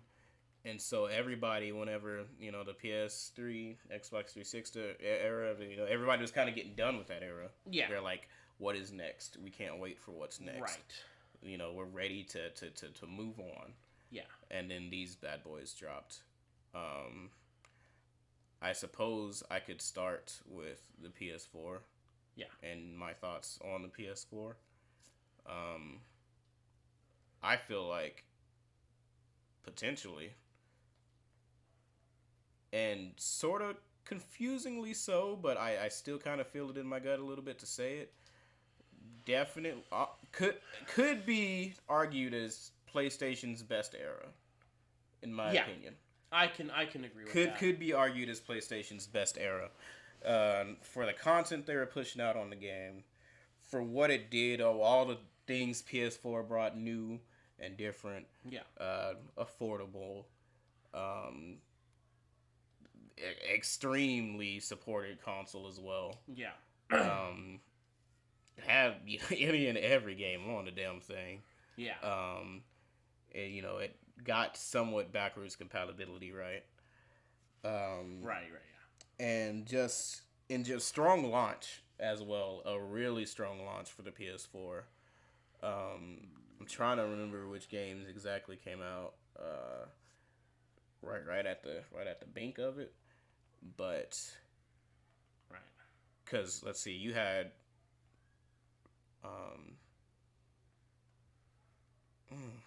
damn, my brain is kind of killing me right now. Yeah. Trying to fucking remember. Hold on. I actually need to dig into the other brain here, cause I was on a roll. Shout outs to Slimesicle, by the way, another fantastic Slimesicle. All right, that came out of nowhere. Yeah, right. I've opened my YouTube and he was there, and I was like, hi.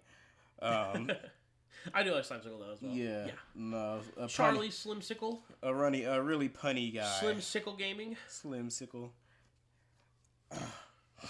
But no, the PS4, especially in terms of advertising, they actually have one of my favorite gaming advertisements. It's that one where like it's different segments of people singing "It's Such a Perfect Day." Oh. And like they just go through like different types of scenarios throughout the day, and like it ends on like a whole little choir note with like people on a battlefield and all this type of stuff. It was like a really fun commercial. Oh, the play together or whatever. Yeah, play together commercial for PS4. Yeah. Yeah, those are good. Yeah, those are really good.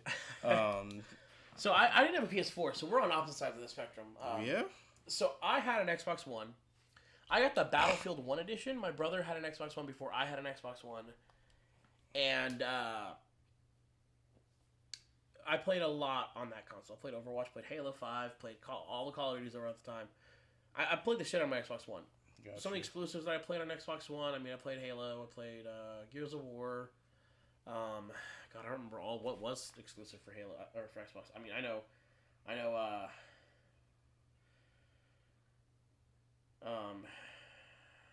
Forza, that's a big one. I love Forza.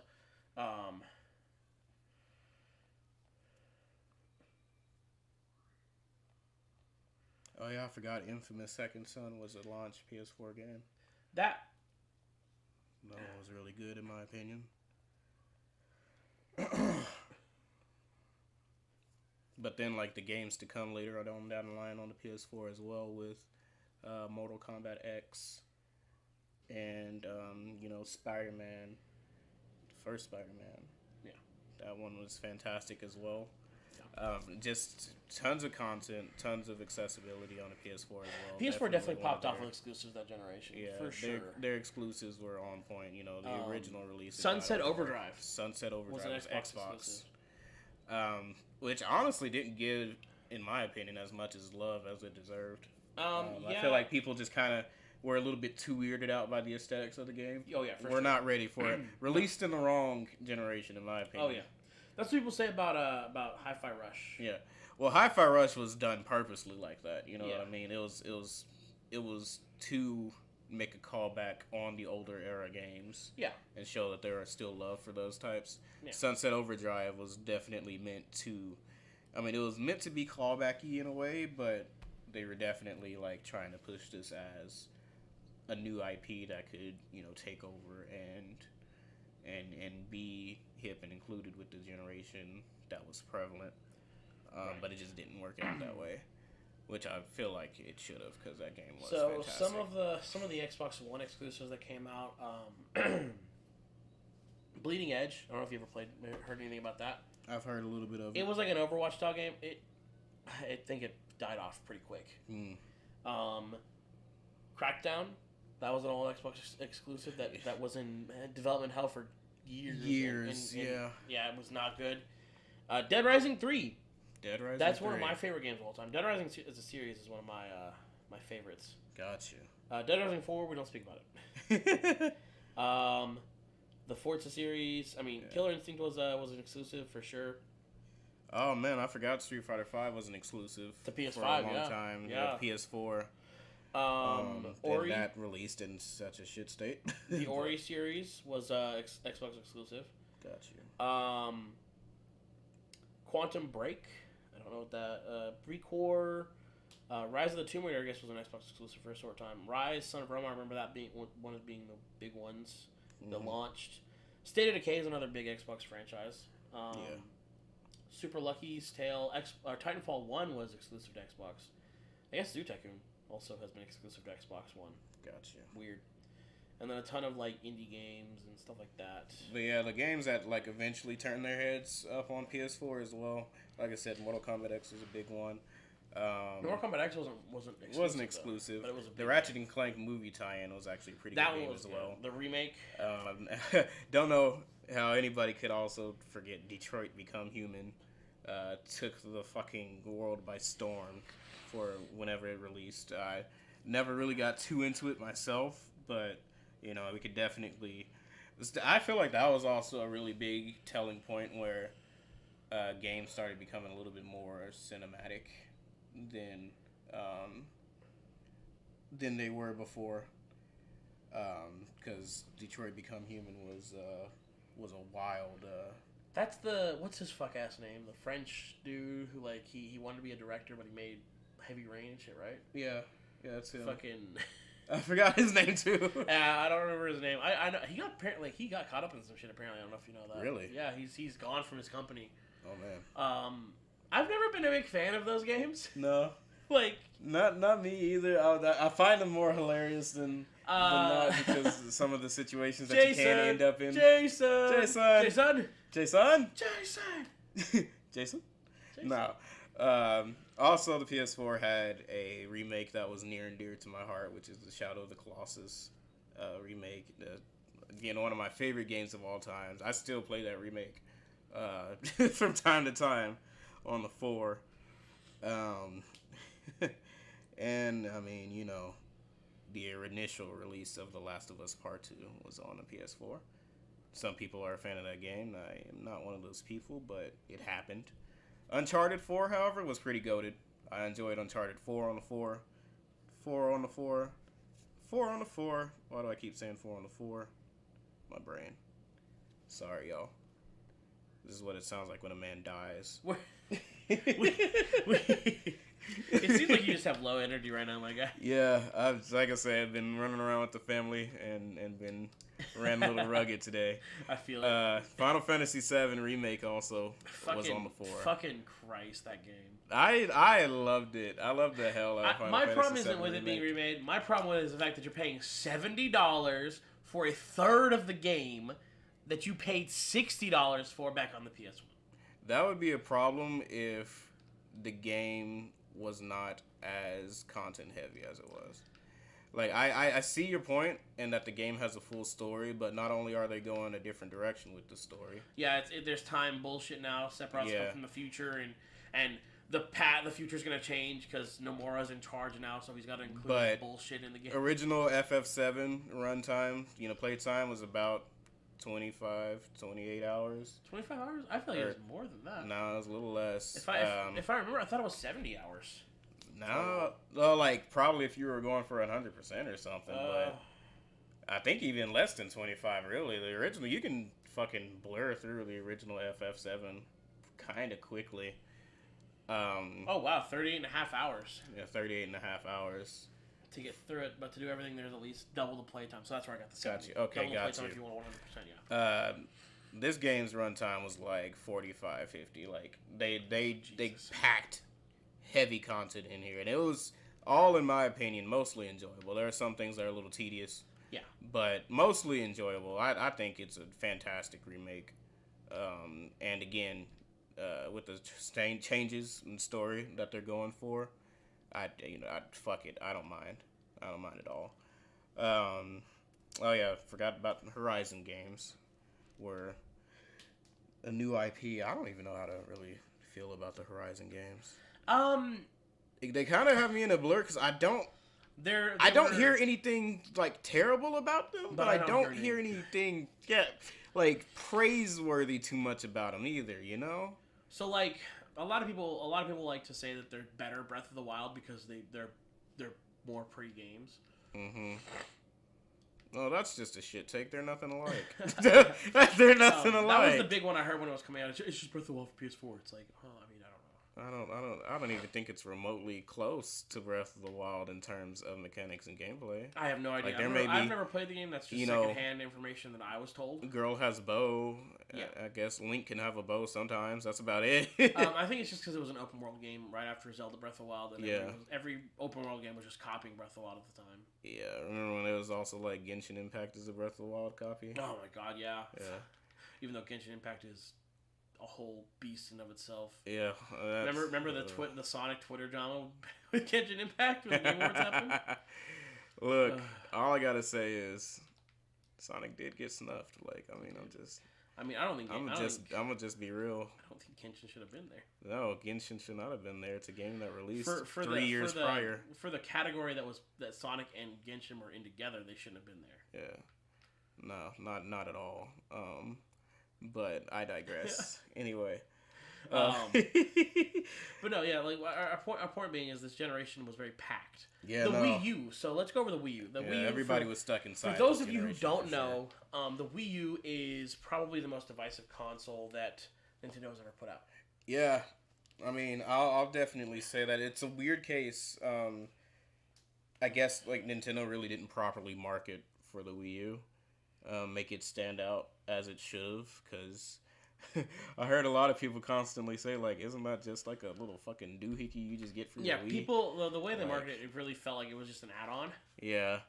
And everybody many people else was looking out the outside, we really didn't understand and comprehend that it was something new. The Wiimotes worked with the Wii U. That was the big thing, like the Wiimotes worked with the Wii U. And that's what people thought it was just an add-on.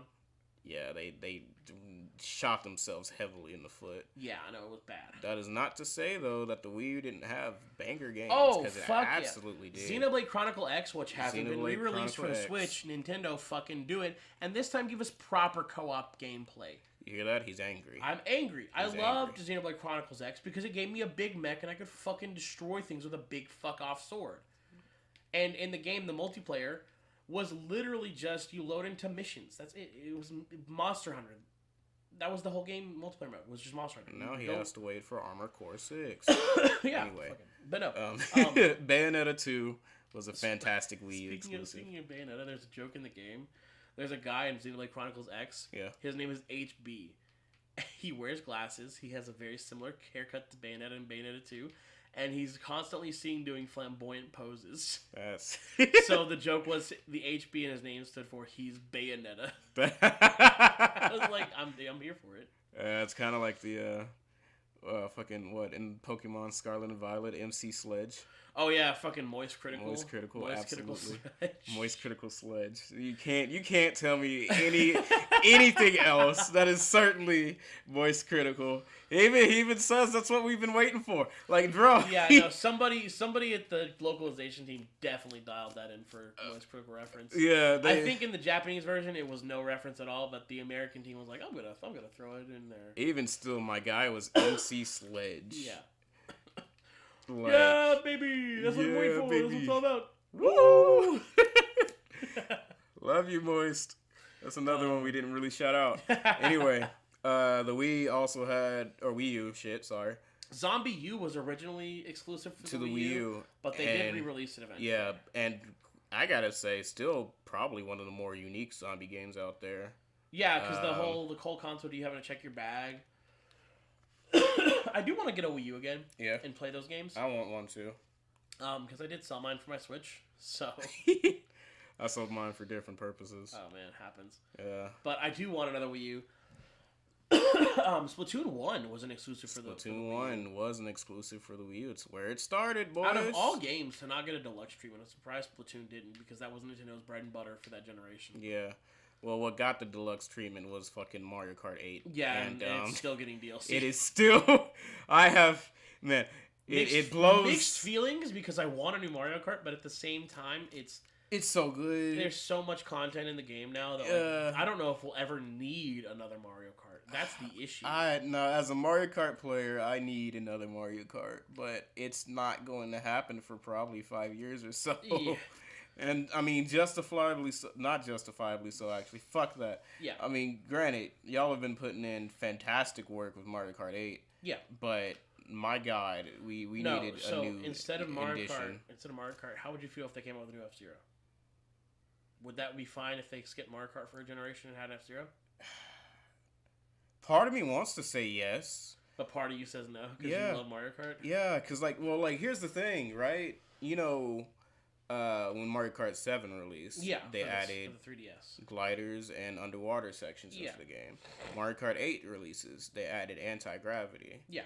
With these booster course passes, we're only getting 4 tracks that fuck around with that mechanic. You know what I mean? 4 completely new, and not even all the completely new tracks even fuck around with the anti-gravity mechanic is one of my favorite things they've ever added into the game in general. And I'm ready to see them do more stuff with it. Because there's so much that you can do with it. That's not going to happen in Mario Kart 8, though. It's got to wait till the next game. I see what you're saying. So, and again, as much as I do love the F-Zero series, love the hell out of F-Zero GX. I would in terms of Mario Kart, I want to see more. I would rather see F-Zero come back and skip Mario Kart for a generation, if I'm being 100% honest. Yeah. I mean, I would love for Nintendo to actually pay attention to franchises that aren't Mario or Zelda for a while. Okay. That's fair. I want a new Star Fox, but I want a new Star Fox. Yeah. I don't want Star Fox 64.7. Yeah, I don't want Star Fox Zero. I want Star Fox, a new Star Fox, something new in the game. Honestly, if there was any game I'd want them to re-HD from the GameCube era, give us Star Fox Assault with online multiplayer. Honestly, expand the playable cast with the Star Fox 2 characters, make more characters, add new maps. You've got a whole game right fucking there. I'm not even joking. No, I know you're not joking. It's so good of a game to begin with, and then you could have a whole new saga of Star Fox after that. And then you Star Fox players are grasping for straws. We got Metroid Dread. We finally got Metroid Oasis. Dread. Yeah. We're getting Metroid Prime 4. That's still happening. Yeah, it's somewhere. It's baking, y'all. Just wait on it. Donkey Kong had Donkey Kong Country. Yeah, Tropical Freeze as well. And fucking Returns. Yoshi is getting a game. We got 2 new Kirby games. Deluxe Return of the Dreamland Deluxe was a remake, but still, it had so much new content in it. And we had fucking the Forbidden Lands. Like, the only Nintendo series that aren't getting any love are Star Fox and F-Zero. And I guess Kid Icarus, if you want to. Yeah, give me a new Kid. Oh, my God. That. But, let Sakurai come back to make a new Kid Icarus. Yeah. Honestly. Let him do something different than Smash. Let it be Kid Icarus. Let Sakurai make any of the fucking games I listed. I feel like Sakurai can make a banger fucking Star Fox game. Probably. I mean, the man puts so much love and passion into his projects that, like, there's not so many Sakurai projects that are shit. Like if any at all. For God's sake. But on that front, let's see. Other things that I played on the Wii U. It had my favorite Mario game ever to release, which is 3D World. I love 3D World to death. 3D World is not my favorite, but it is a good game. It is my favorite by far. It also had, Sega All-Stars Racing 2 released on a lot of different consoles. But I played it on the Wii U, and still definitely my favorite kart racer ever made. Completely underrated. Soundtrack is a banger. Oh, I mean, it's got so many good Sega properties. It's Sega. Yeah, first of all, it's Sega. One thing Sega will always nail is their soundtracks. Yeah. Second of all, banger mechanics as well. Love the game to death. I've heard nothing but good.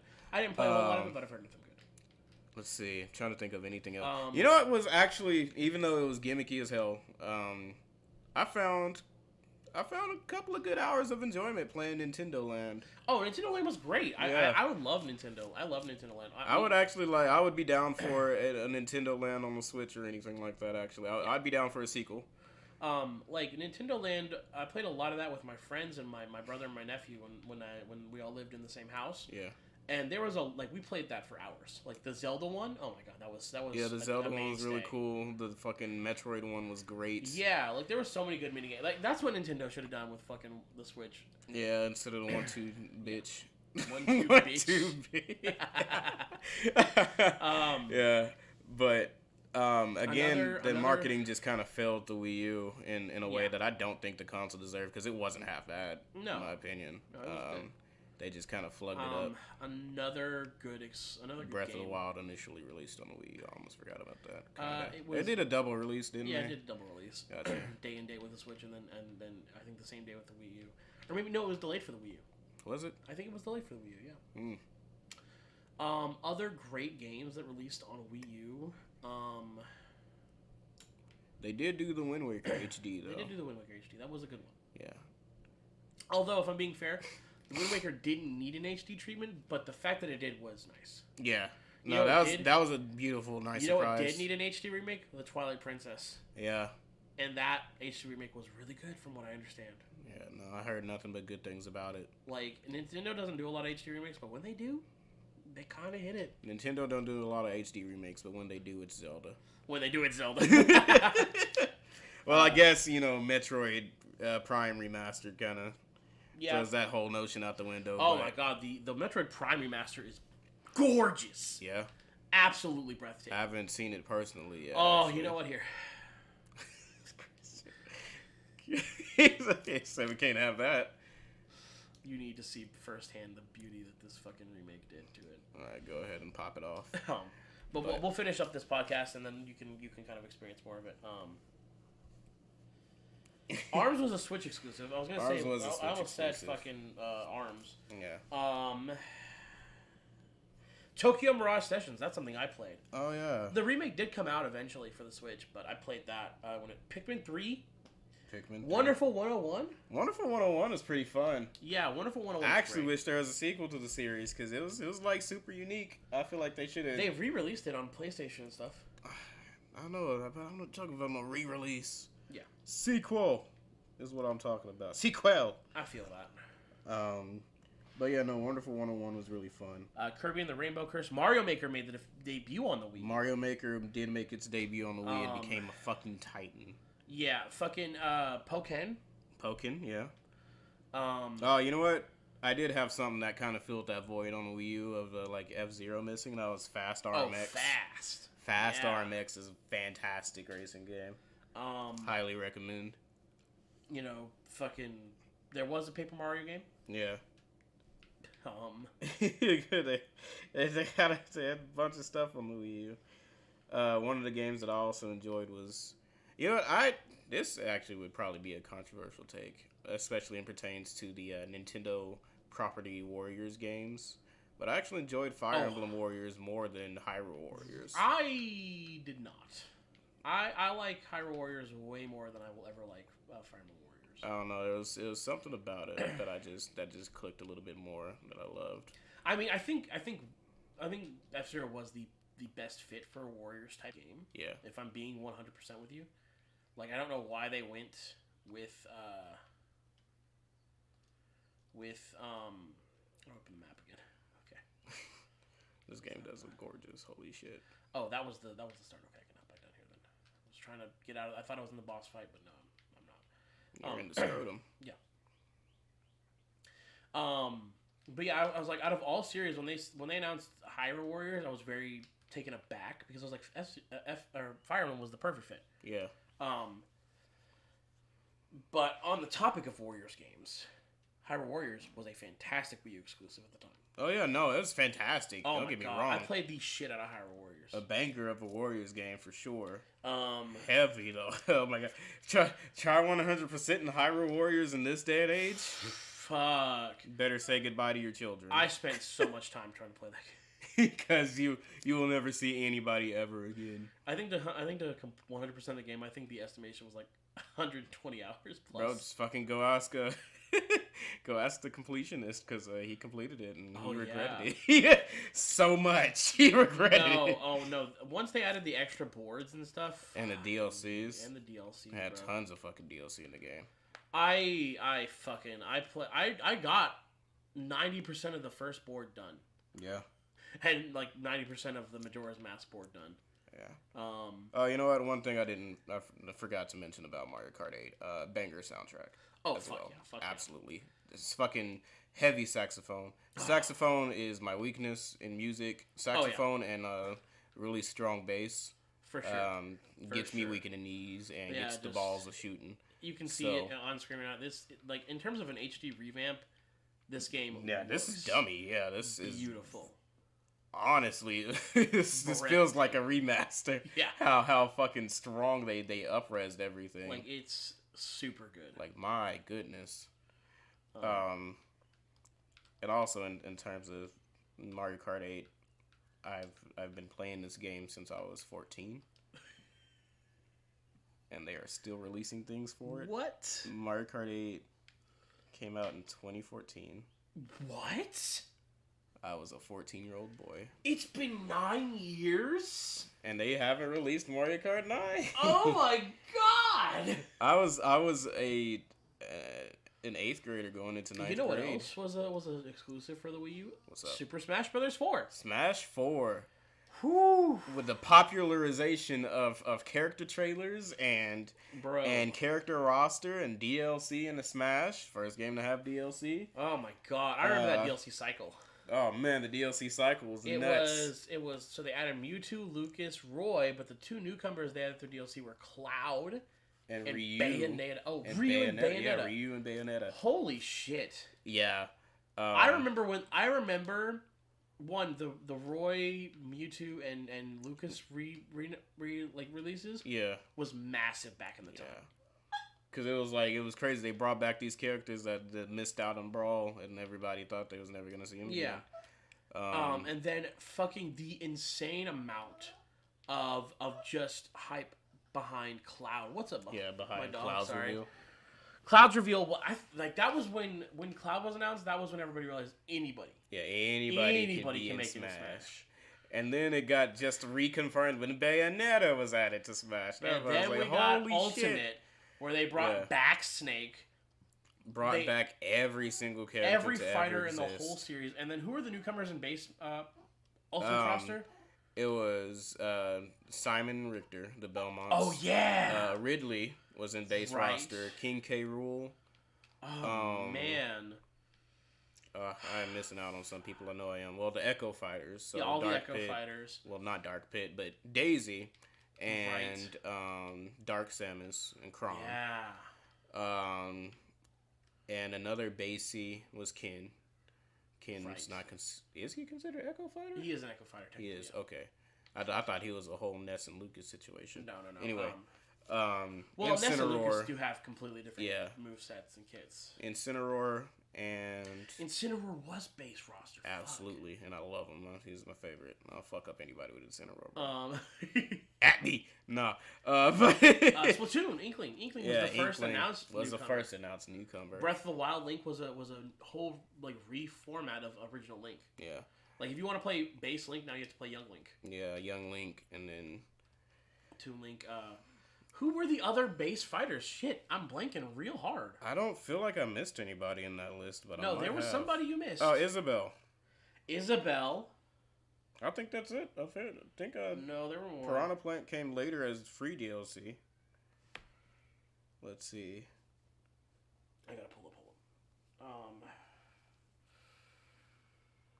I don't think I'm missing anybody. Yeah, you did. I know you did. I know for shoresies. Nope, I said all them folks. Oh shit, I guess you're right. Fuck. Yeah, fuck off me, bro. No, I guess I'm remembering wrong. Yeah. DLC cycle for that game was also lengthy, so like, yeah, understandably so. Joker. Yeah.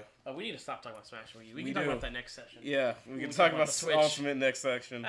But no, but yeah, Wii U, Smash for Wii U, I loved and played for hours. You know what mechanic I wish they brought back? Oh, the Mii Fighters were introduced in Wii U.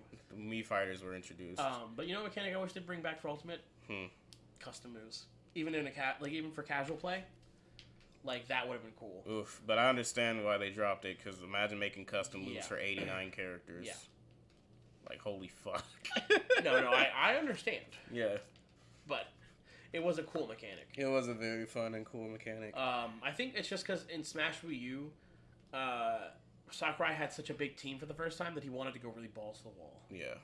And I think in Smash Ultimate, he really realized that he pushed too far, and he wanted to really fine-tune what everybody loved about Smash. Gotcha.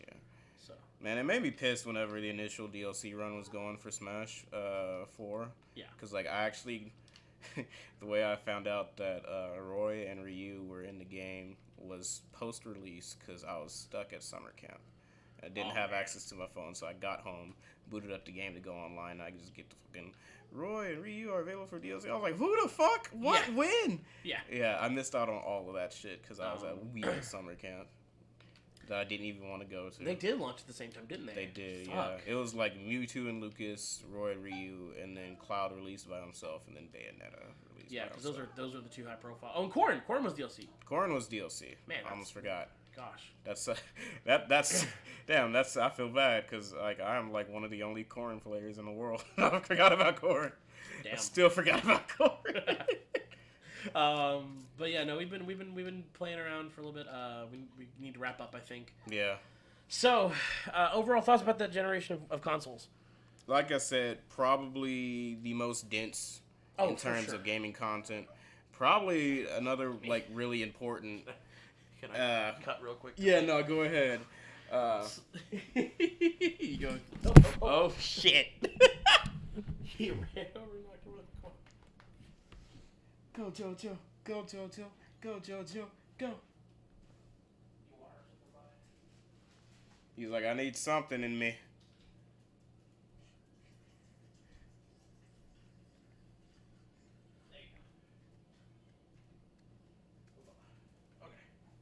Sorry about that. I had to take care of the doggo. Yeah. All right. We love JoJo. Continue from where you were saying. Definitely the most dense in terms of gaming content. A lot of soon-to-be classics in gaming is going to be left on this generation of consoles. And definitely probably going to be the most remembered generation of consoles because, like I said, this was especially when everybody was like, gaming is it. So this definitely this pulled in most people. Everybody likes to say gaming was getting, fucking normalized with the Xbox 360 and PS3. No, absolutely not. Even still then, you were still kind of a nerd for playing games. PS4 and Xbox One is when every single person was playing games. Everybody had a PlayStation 4. E3 blew up. The Game Awards blew up. All these conferences, PAX, and everything related to video games. COVID started when before the PS5 and them happened, right? Yeah, something like that. No, yeah, it happened before the PS5 because I remember being in lockdown, playing days of Final Fantasy VII Remake. But sorry, I didn't mean to give no, it's just no, it's not even that. It's just the way we were listing off these things that were mostly positive. And you were just like COVID, and I'm like, wait a minute. Honestly, COVID did more for gaming than anything else. Oh, absolutely. If you ever want to talk about how much you enjoy playing games with your friends on modern day consoles, think COVID. Yeah, it probably was what drove them to got it. Because it, Jesus fucking Christ. Happens to the best of us. Absolutely. But yeah, no, this is certainly going to be the most adored and remembered generation of for gaming sure. consoles. I think for me and you, like I think not for me and you, because I am a little. Like when I think of generations that are like lovingly remembered, it's the PS1, GameCube, fucking. Yeah, that's pretty much me too. I'm on the GameCube, PS1, Xbox original. That's on me. PlayStation 2. Throw that in there as well. That's a weird generation to flop around. Yeah. But that whole that tiny section of gaming, like the 64, PS1, PS2, Xbox One, or Xbox OG, 360, fucking, you know, that like 2 generations of consoles is like the most remembered for most people, right? Like my age. Yeah. And then this generation, PS4, Xbox One, and Wii U will certainly be for our age. The PS5, Xbox Series X, and the Switch will be the most remembered generation for people growing up, you know, now. If you still haven't managed to get a PS5 or something like that. I mean, yeah. Both platforms don't have games. It's shit. Look, yeah, there's one thing that this generation, at least in terms of the PS5 and Xbox Series X, Xbox Series X, will ever be remembered for. It's for being shit for about 3 years. And it's probably going to be shit for the next couple years. The meme right now is that PlayStation and Xbox have no games. No, they have no games. They have none. It's facts. It's not even a meme. It's a fact. There are no games. Go home. Yeah. we sold you this $500, $600, $700 console after tax, and you're not going to get to play anything on it. You know why? You have the catalog from the past generation of consoles. Yeah, to play. there are no games. Here's your very expensive shelf heater. This is what we're selling you now. Yeah, fucking get wrecked. All that is said is, all it says is go purchase a Switch. all it says is go purchase PS4 until new games come out. Yeah. Keep your PS4. Don't let it get dusty, because you're gonna need it. If there's one thing that really has been kind of troubling about the PlayStation brand, is none of them have proper cooling. Yeah. Like that's the PS4 has heating issues. The PS5 apparently the cooler that keeps the chip cool, apparently it's leaking at the sides of the heaters. Holy fuck! Really? Yeah. Oh man. Like original PS5s are having an issue where like the cool paste or whatever it is, it's like a liquid metal they're using. If you like constantly change your PlayStation's orientation from like standing up to side, apparently it leaks out the cooler. Holy fuck. Yeah. Holy. So if at some point you notice your PS5 having heating issues, you might want to get it checked for repairs, because that might be the issue. Jesus Christ. Okay, yeah. This latest generation of consoles is about to just be known for shit. That's like the Switch is the only one. The Switch is the only thing reliable out here, y'all. Go grab it. Yeah, go buy a Switch. We're not shills for Nintendo. Yeah, we're not shills for Nintendo. It's just the only console that you can buy and play games on. Yeah. It's the only thing that you can get your money's worth for. No, Apex is on the Switch now, actually. What? Apex Legends. I forgot. Yeah, it is. That's insane. They're bringing tons of stuff to the Switch. You need to switch to Switch. Anyway. Okay, we need to wrap it up. Sorry, yeah. So, this episode has been... I feel like this has been more off the rails than last episode. It did go off the rails a little bit.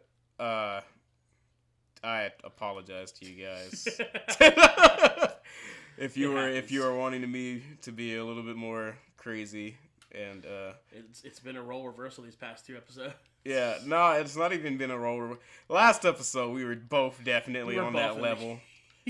we were in the midst of an evolution of a role reversal. Yeah, now we've role reversals completely. Yeah, and it's probably gonna flip back the same way it happened. I have no doubt. No, in fact, it's gonna flip back even more. I'm gonna come back next week, and y'all are gonna be like, he's a menace. Some menace to society. He's a menace to society and our health. No, I promise y'all aren't in danger yet. But anyway, no, this was a good, chill episode, at least to me. A lot more uplifting than last week. Yeah, last week was... Fucking crying. Thinking about it gets me angry. This man is about to be thrown into an aneurysm. I can feel my neck. My neck vein is coming back sore than ever. But yeah, so recap, gaming, music, we love it. We love music and gaming. Yeah, check out video game music. If you're not too into it, I promise you won't regret. There's gonna be a game soundtrack out there for you. Yeah, fuck, I'm not gonna sugarcoat it. Music nowadays is mostly revered by, the fucking the backdrop tune. Not too many people are into music anymore for the lyrics themselves. How do you think mumble rap got popular? Like WAP coming out. Yeah. It's not no surprise. So since you like the backdrop of music, you're definitely gonna love video game music. So check it out. While we're on the topic of music, really quick, I do want to point out the music that plays at the beginning and the ending of the podcast is by a YouTube channel, Tropical Banana Man. Wonderful music that they've made. They've given me permission to use it on my channel, so I'm using it for the podcast. Please go give them love and support. Their music is great. I love it. Absolutely. So. And then, of course, our content creators out there, keep on doing y'all thing. Yeah. Much love. I know the game is getting harder because, the specific content websites are cracking down on shit that they personally probably should not crack down on. Yeah. But that could be a thing in and of itself. That's a pod right there. But again, much love for all of our inspirations, and we just, hope to become as an inspiration to others as y'all have done to us. Much appreciated, y'all. Your work is not, gone in vain most of the time. Phil Spencer, in the interview, appreciate your honesty, bro. Yeah. Although, if I do have to say, the way Xbox is going, scaring me a little bit. Yeah. Don't know what direction y'all are genuinely gonna go, but it doesn't really seem like gaming is gonna be the priority anymore, and I don't really know how that's going to affect the market of gaming in general. Yeah. It's honestly a little scary. Not gonna lie. Yeah. It's a little terrifying, but we're gonna let y'all cook. All right. I mean, I think that they're still going to do games. I just think that they're going to kind of pivot their focus. So. I mean, hey, there's only so much you can pivot until that focus becomes all you do. Yeah, true. Anyway, and then, Wii U, PlayStation 4, Xbox. I mean, One, I think it's going to be the generation that's remembered for most fondly, and for a long time, because... Again, this is where everybody was like, it is gamer time. Yes. It is time to be a gamer. So I think overall, much more positive podcast than last week's. And that podcast got shared a lot and watched a lot. Thanks to everybody who tuned in that episode. Absolutely. And liked it. Like I said last week, I do want comments to come in. So we can talk about comments. So if you guys are watching and you guys, make it to the end here and you guys want to leave a comment of a topic for us to tackle next week? Yeah. Please, we would love to. Comment on the topic, comment on the audio, even just tell us to eat shit and die. We love to hear it. Yeah. So. Sadism be damned. Or masochism, which one is it? It's probably masochism. Okay. Probably. I don't know. I'm not kinky. I just like boobs. Anyway. Love you guys. Thank you for coming out to the podcast. This has been your host, AltimateAngelo. And your co-host, ShloobGoob. Yeah. Shout out to all the big titties out there, by the way. I think this episode's message should be take care of yourself. Take care of yourself and have a good day.